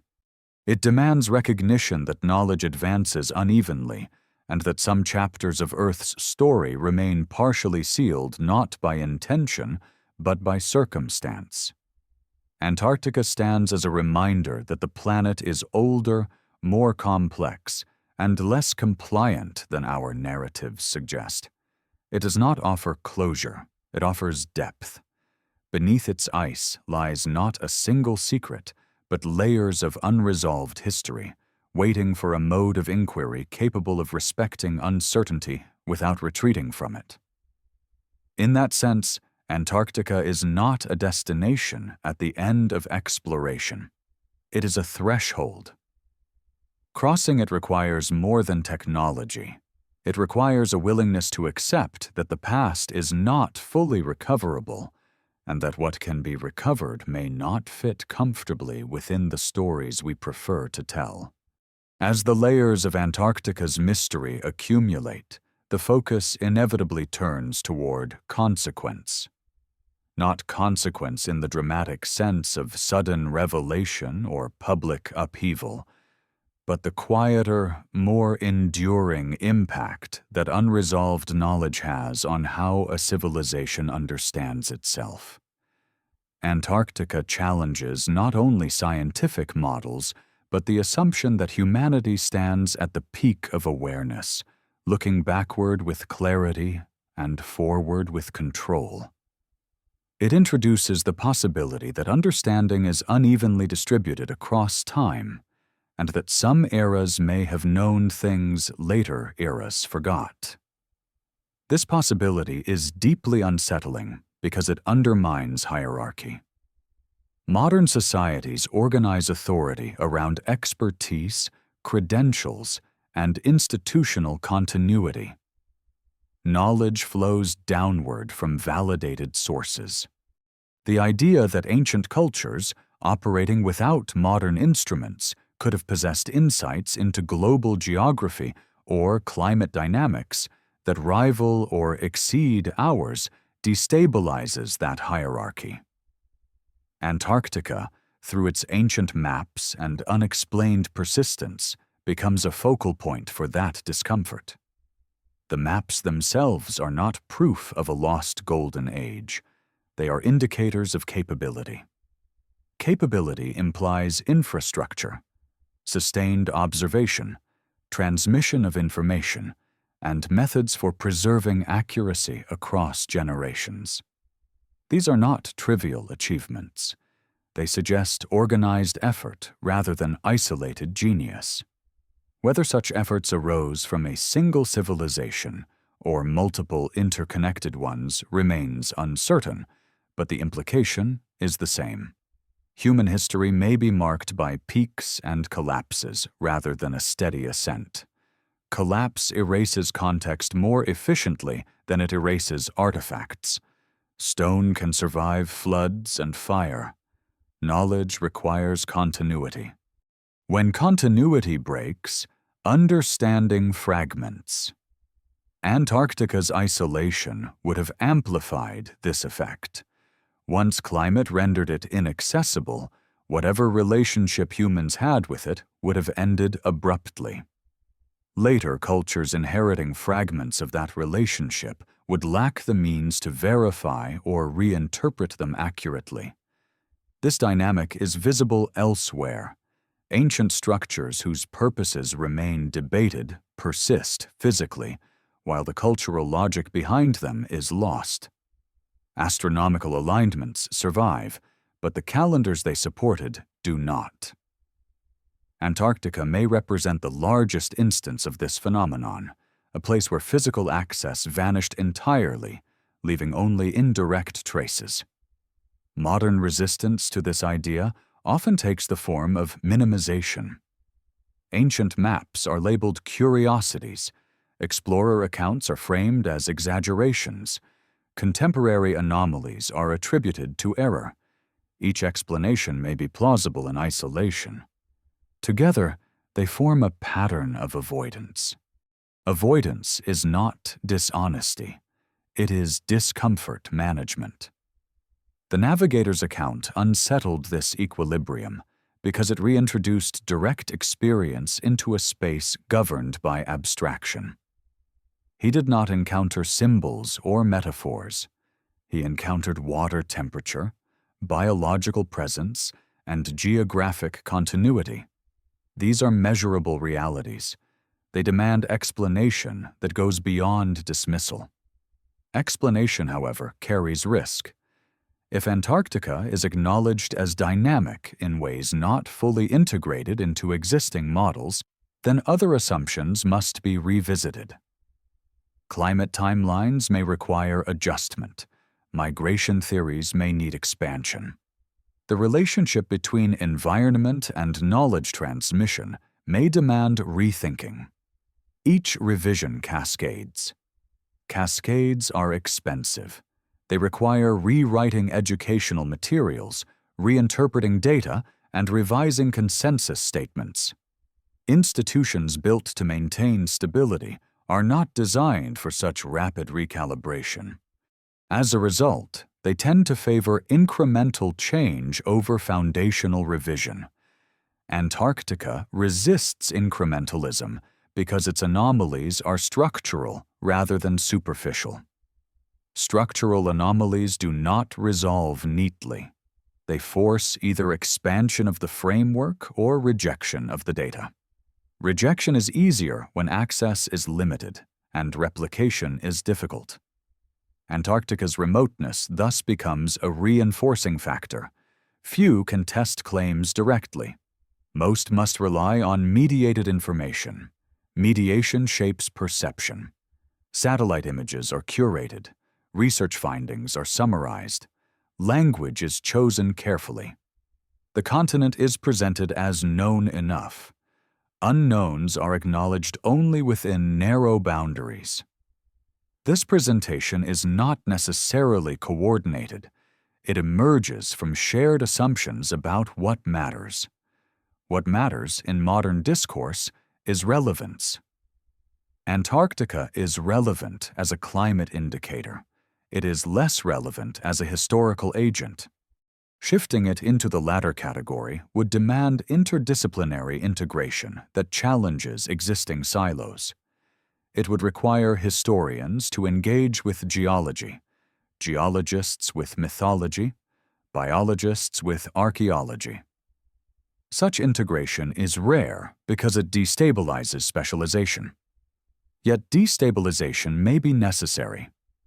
Antarctica sits at the convergence of processes that do not respect disciplinary boundaries. Ice interacts with heat. Heat interacts with life. Life interacts with memory. Memory interacts with narrative. Narrative shapes inquiry. Inquiry shapes what is seen. Seen in this light, Antarctica becomes a feedback loop. How it is framed determines what is sought. What is sought determines what is found. What is found reinforces the frame. Breaking the loop requires an external impulse. The navigator's journey provided a small one. Others may follow. Following does not require belief. It requires openness. Openness to the idea that the past may be less orderly than assumed.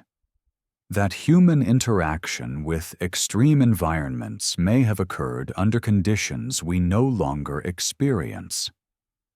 That knowledge can be lost not only through ignorance, but through success, as systems optimize for present conditions at the expense of historical depth. The concept of a lost chapter is compelling, not because it promises revelation, but because it offers coherence. It connects ancient maps, explorer frustration, military interest, modern anomalies, and institutional caution into a single explanatory arc. That arc does not assert certainty. It asserts possibility grounded in pattern. Possibility is often treated as threat in formal discourse. It invites speculation. It resists closure.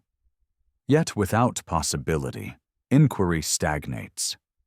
Antarctica's enduring mystery may be less about what it contains and more about what it permits. It permits questioning at a scale that unsettles comfortable narratives. Part 13 does not conclude that Antarctica was once a center of civilization, or that something extraordinary persists beneath its ice. It concludes something subtler and more challenging. That the continent represents a blind spot produced by the intersection of environmental extremity and cultural preference. A place where the cost of knowing has been deemed higher than the cost of not knowing. Costs, however, change over time. As technology improves and pressures mount, the balance shifts. What was once too remote becomes reachable. What was once too complex becomes analyzable. Antarctica's insulation erodes not only physically, but epistemologically. When that erosion reaches a tipping point, the continent will no longer function as a buffer between assumption and evidence. It will become an active participant in redefining history rather than a passive backdrop. That transition may be gradual or abrupt. Either way, it will not arrive with certainty, but with revision. Revision is not failure. It is growth. Antarctica challenges humanity to accept that growth sometimes means admitting that what we thought we knew was provisional, that maps are not final, that stories evolve. In confronting Antarctica honestly, the question is no longer whether we are ready to discover something new. It is whether we are ready to reconsider what we thought was already discovered. As the narrative approaches its final stretch, Antarctica begins to reveal itself less as an anomaly and more as a mirror. Not a mirror of ice and stone, but of human behavior when confronted with uncertainty at planetary scale. The patterns observed around the continent, restriction, normalization, fragmentation of evidence, and reluctance to revise foundational assumptions are not unique to Antarctica. They are magnified there because the stakes feel abstract and the distance feels safe. When a mystery exists far from daily life, it can be managed without urgency. Antarctica does not threaten cities directly. It does not disrupt economies overnight. Its influence unfolds slowly, mediated through climate systems and long-term models. This distance allows unresolved questions to persist without forcing immediate confrontation. Yet distance does not negate relevance. It delays recognition. The most telling feature of Antarctica's story is how consistently it resists simplification. Attempts to reduce it to a single narrative, climate warning, scientific laboratory, frozen desert, always encounter friction. New data complicates the picture. Old accounts resurface. Modern observations refuse to align neatly. The continent behaves like a system with memory rather than a static object. Memory, in this context, does not imply intention. It implies persistence of structure. Geological formations persist beneath ice. Thermal patterns persist across seasons. Subglacial water systems persist over millennia. Biological niches persist in isolation. These forms of memory accumulate, creating conditions that cannot be understood by snapshot observation alone. Human memory operates similarly. Cultural knowledge persists unevenly. Some experiences are preserved in detail, others survive only as fragments. Antarctica's role in human memory may be indirect, filtered through myth, cartography, and symbolic geography. That does not diminish its significance. It complicates it. The reluctance to engage with this complexity often masquerades as rigor. Skepticism is essential to inquiry, but skepticism applied selectively becomes dogma. When alternative interpretations are dismissed not through evidence but through tone, labeling, or avoidance, skepticism ceases to function as a tool and becomes a shield. This shift is subtle. It does not require censorship. It operates through emphasis. Certain questions are framed as productive, others as distractions. Antarctica's deeper historical implications are often placed in the latter category, not because they are disproven, but because they are difficult to integrate without disturbing established structures. Established structures include timelines, institutional authority, and educational narratives. These structures are not inherently malicious. They provide coherence. But coherence can harden into rigidity. Antarctica tests that rigidity by presenting evidence that refuses to stay within assigned boundaries. The Navigator's account remains instructive here. It was not framed as a theory, it was a description. Description precedes explanation. Yet explanation was demanded immediately, and when it did not fit existing categories, the description itself was treated as suspect. This inversion reveals a preference for theory over observation, a reversal of the scientific ideal. Such reversals occur when frameworks become more valued than the phenomena they describe. Antarctica's remoteness allows this tendency to persist longer than it would elsewhere. There is no immediate corrective pressure from widespread replication. The continent becomes a conceptual island as much as a physical one. Isolation, however, does not guarantee permanence. Over time, pressures accumulate, ice shelves thin, subglacial systems evolve. Technological access improves, independent analysis expands. The margin between what is assumed and what is observed narrows. Antarctica's insulation weakens.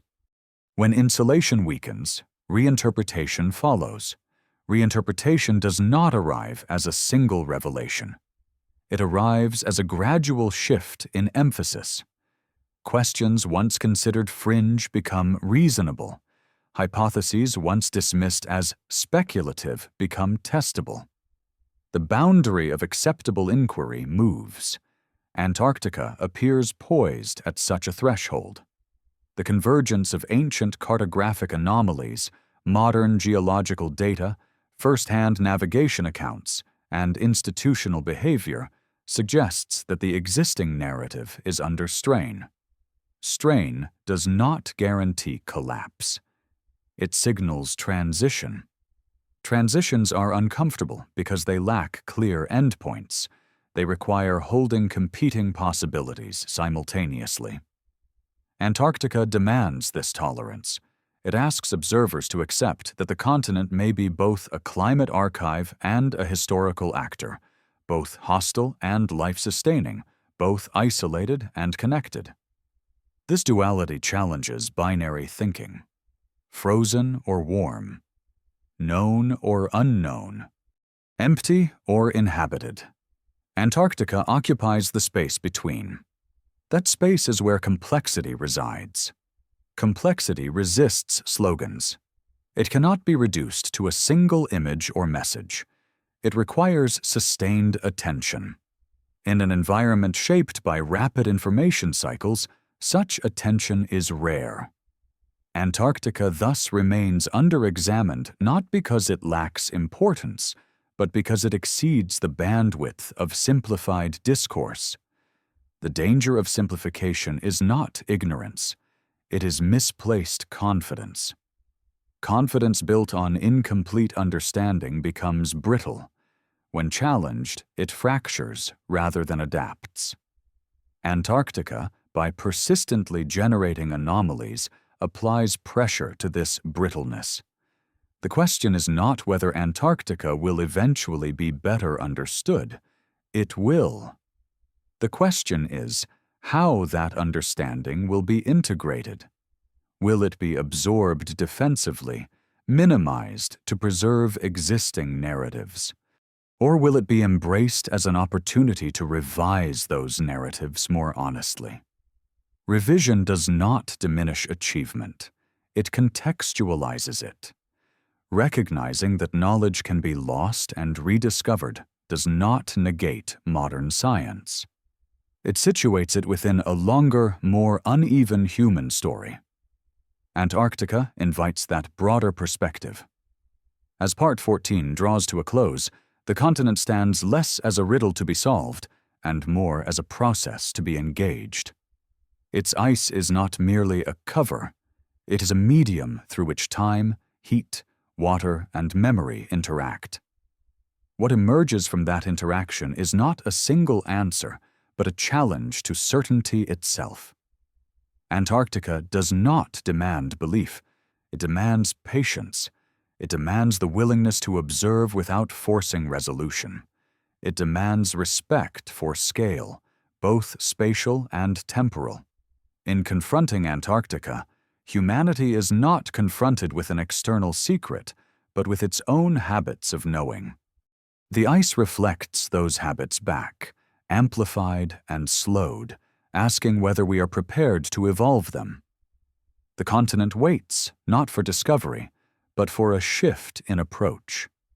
And that shift, once begun, will change not only how Antarctica is understood, but how the past itself is allowed to speak. As the narrative approaches its conclusion, Antarctica begins to function not as an unresolved mystery, but as a point of reckoning. Not reckoning in the dramatic sense of exposure or revelation, but in the quieter sense of reorientation.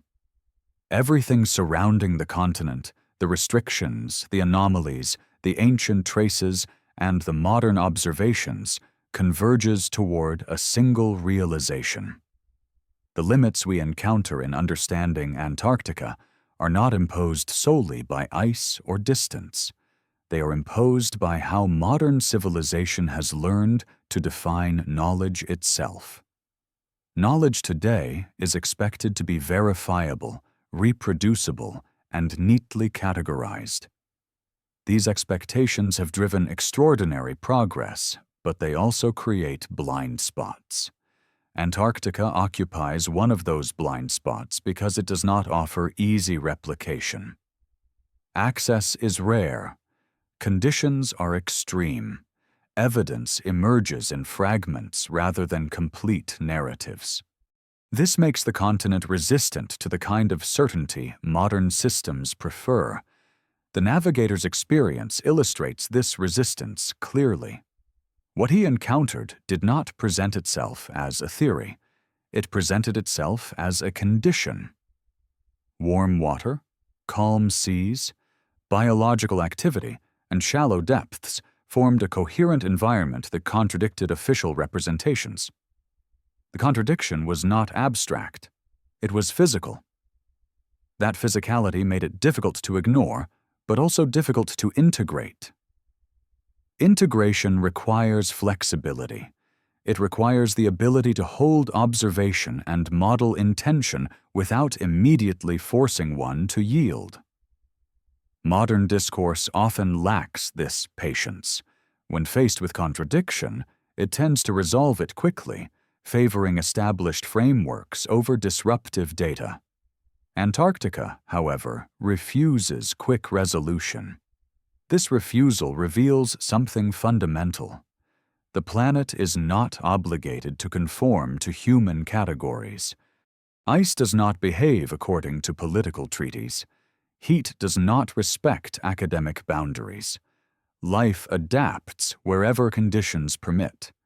Antarctica, insulated yet dynamic, exemplifies this indifference to classification. The insistence on viewing the continent as static is therefore less a reflection of reality than of preference. Static systems are easier to manage. They allow for long-term planning and predictive modeling. Dynamic systems require constant revision. They undermine confidence. Antarctica's behavior suggests that it belongs to the latter category. Accepting this does not diminish scientific achievement. It expands it. It acknowledges that understanding evolves unevenly and that some regions of knowledge remain provisional longer than others. Antarctica's provisional status has been masked by confidence rather than resolved by evidence. The ancient maps resurface here as reminders of that unevenness. They are not perfect records, but they are signals. Signals that knowledge once existed under different conditions, transmitted through means no longer fully understood. When those conditions changed, the knowledge fragmented. What remains challenges modern assumptions, not because it is complete, but because it should not exist at all within current frameworks. The discomfort this produces is visible in how the subject is treated. Antarctica's deeper implications are rarely addressed directly. They are sidelined, treated as speculative, or reframed as curiosity. This is not an accident. It reflects an instinct to protect coherence. Coherence, however, is not the same as truth. It is an organizational strategy. Antarctica disrupts coherence by existing at the intersection of disciplines, timelines, and environmental extremes. It resists being fully claimed by any single narrative. The military interest that once converged on the continent illustrates this resistance in another way. Strategic organizations are acutely sensitive to uncertainty. When they encounter environments that behave unpredictably, they prioritize containment. This does not imply ongoing occupation or hidden conflict. It implies risk management. Antarctica's post-war governance structure reflects this logic. Control access, standardize purpose, reduce unpredictability. Yet unpredictability remains. Ice shifts, heat pulses, water circulates. Instruments detect what frameworks struggle to explain. The planet continues to operate according to its own dynamics, indifferent to human preference for closure. The cumulative effect of this indifference is a growing tension between what is officially known and what is privately suspected. Scientists notice anomalies, navigators observe inconsistencies, Analysts compare data sets that do not align cleanly. Individually, these observations can be dismissed. Collectively, they erode certainty. Part 15 represents the moment when erosion becomes visible. The narrative no longer hinges on whether Antarctica hides something extraordinary. It hinges on whether humanity is prepared to accept that its understanding of Earth's history is incomplete and that some gaps may never be filled neatly. This acceptance requires a shift in posture, from control to curiosity, from defense to inquiry, from certainty to humility. Antarctica demands this shift not through spectacle, but through persistence. It continues to generate questions without providing definitive answers. Such persistence is often mistaken for failure. In reality, it is the hallmark of meaningful inquiry. Questions that resist resolution force refinement of method and expansion of perspective. Antarctica forces both. The continent's role, then, is not to reveal a lost world or confirm speculative narratives. Its role is to expose the limitations of linear thinking. It demonstrates that history is not a straight line, that knowledge can be lost as well as gained, and that environments can preserve complexity beyond the reach of simple explanation. In this sense, Antarctica is not a destination at the end of exploration, but a threshold that cannot be crossed through technology alone. It requires a willingness to rethink how evidence is weighed, how narratives are constructed, and how uncertainty is tolerated. The Navigator crossed a physical threshold when he passed beyond the ice wall. Humanity now faces a conceptual one. Whether that threshold will be crossed depends not on discovery, but on disposition. Are we prepared to let the planet tell a story that does not flatter our assumptions?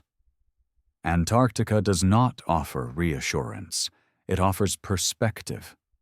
It reminds us that Earth's history is vast, discontinuous, and partially inaccessible. That some chapters remain frozen not because they are hidden, but because they are difficult to read. As the ice continues to shift, those chapters may become clearer, or they may fragment further. Either outcome challenges the illusion of finality.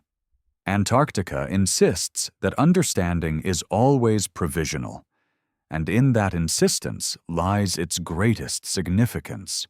It forces humanity to confront not what it doesn't know about the continent, but how it responds when knowledge itself becomes unstable. At the end of this long examination, Antarctica remains what it has always been, not a conclusion, but a pressure point, a place where assumptions accumulate, strain builds, and resolution is perpetually deferred. What changes by the end of this journey is not the continent itself, but the lens through which it is viewed. Antarctica no longer appears as a distant, inert expanse of ice, waiting patiently for full explanation. It appears instead as an active participant in Earth's unfinished story. This shift in perspective matters. When a place is seen as finished, inquiry slows. When it is seen as active, inquiry becomes ongoing. Antarctica's significance lies precisely in its refusal to be finished. It resists closure because it embodies processes that do not conform to human timescales or intellectual convenience. Ice advances and retreats. Heat pulses from below. Water moves in darkness. Life adapts quietly. These processes do not announce themselves dramatically. They persist. Persistence challenges narratives built on permanence. Much of modern understanding rests on the idea that the largest structures of the world are stable, that change is incremental, and that the past can be reconstructed with increasing accuracy as tools improve. Antarctica complicates this confidence. It suggests that some changes are abrupt, some records are erased, and some knowledge is lost beyond recovery. This does not diminish the value of science or exploration. It deepens it. It reminds us that inquiry is not a straight march toward certainty, but a negotiation with complexity. Antarctica forces that negotiation by presenting evidence that is partial, indirect, and often contradictory. Such evidence demands interpretation rather than simple acceptance or rejection. The navigator's journey, when viewed in this broader context, becomes symbolic rather than definitive. It does not prove a hidden world beyond the ice. It proves that the boundary between the known and the unknown is not fixed. It can be crossed under certain conditions, and when it is, familiar frameworks may fail to keep up with observation. That failure is not a flaw, it is an opportunity. Moments when frameworks fail are moments when understanding can expand.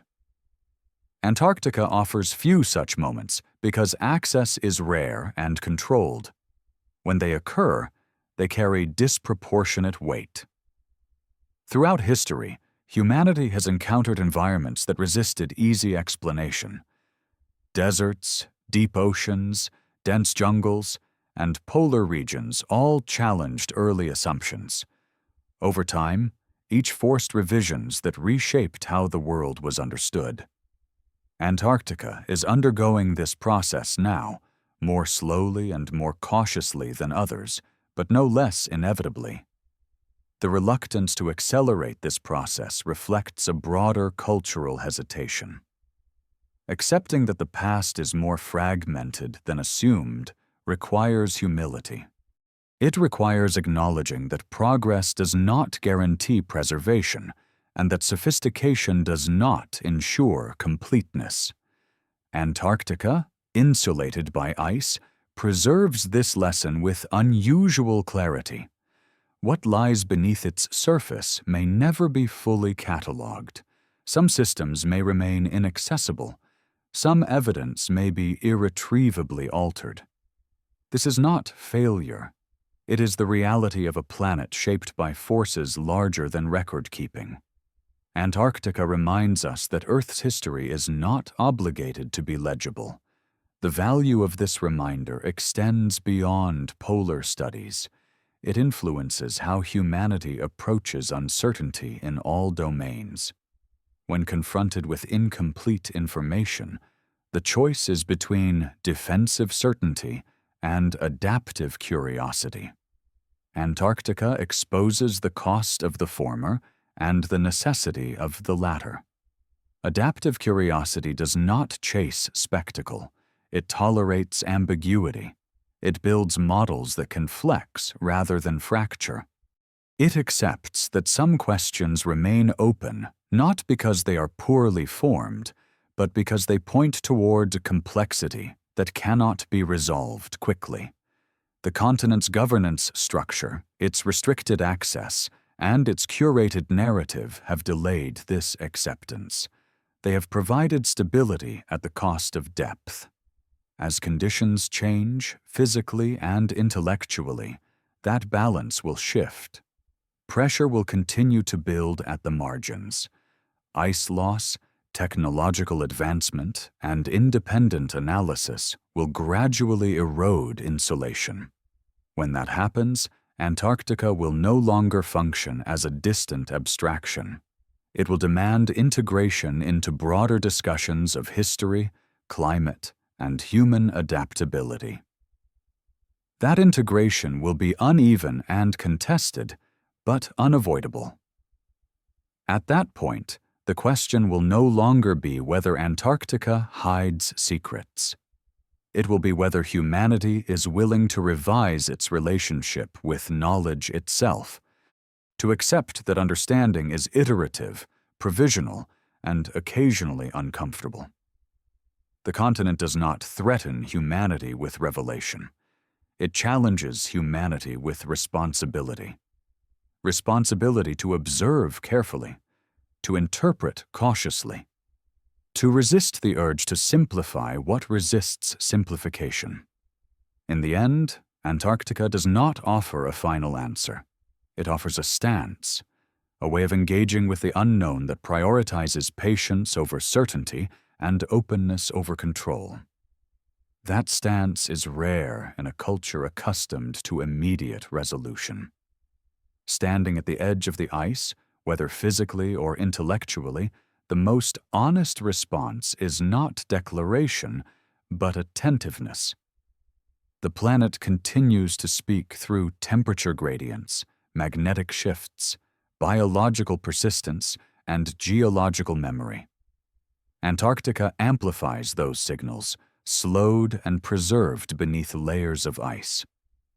What emerges from listening is not a hidden world, but a clearer understanding of limitation. The realization that some chapters of Earth's story will always remain partially unread, not because they are hidden, but because they exceed the tools and assumptions of the present moment. Antarctica holds that realization with quiet authority. It does not argue, it does not persuade. It simply exists, dynamic and unresolved, asking whether humanity is capable of engaging with a world that does not resolve itself on command.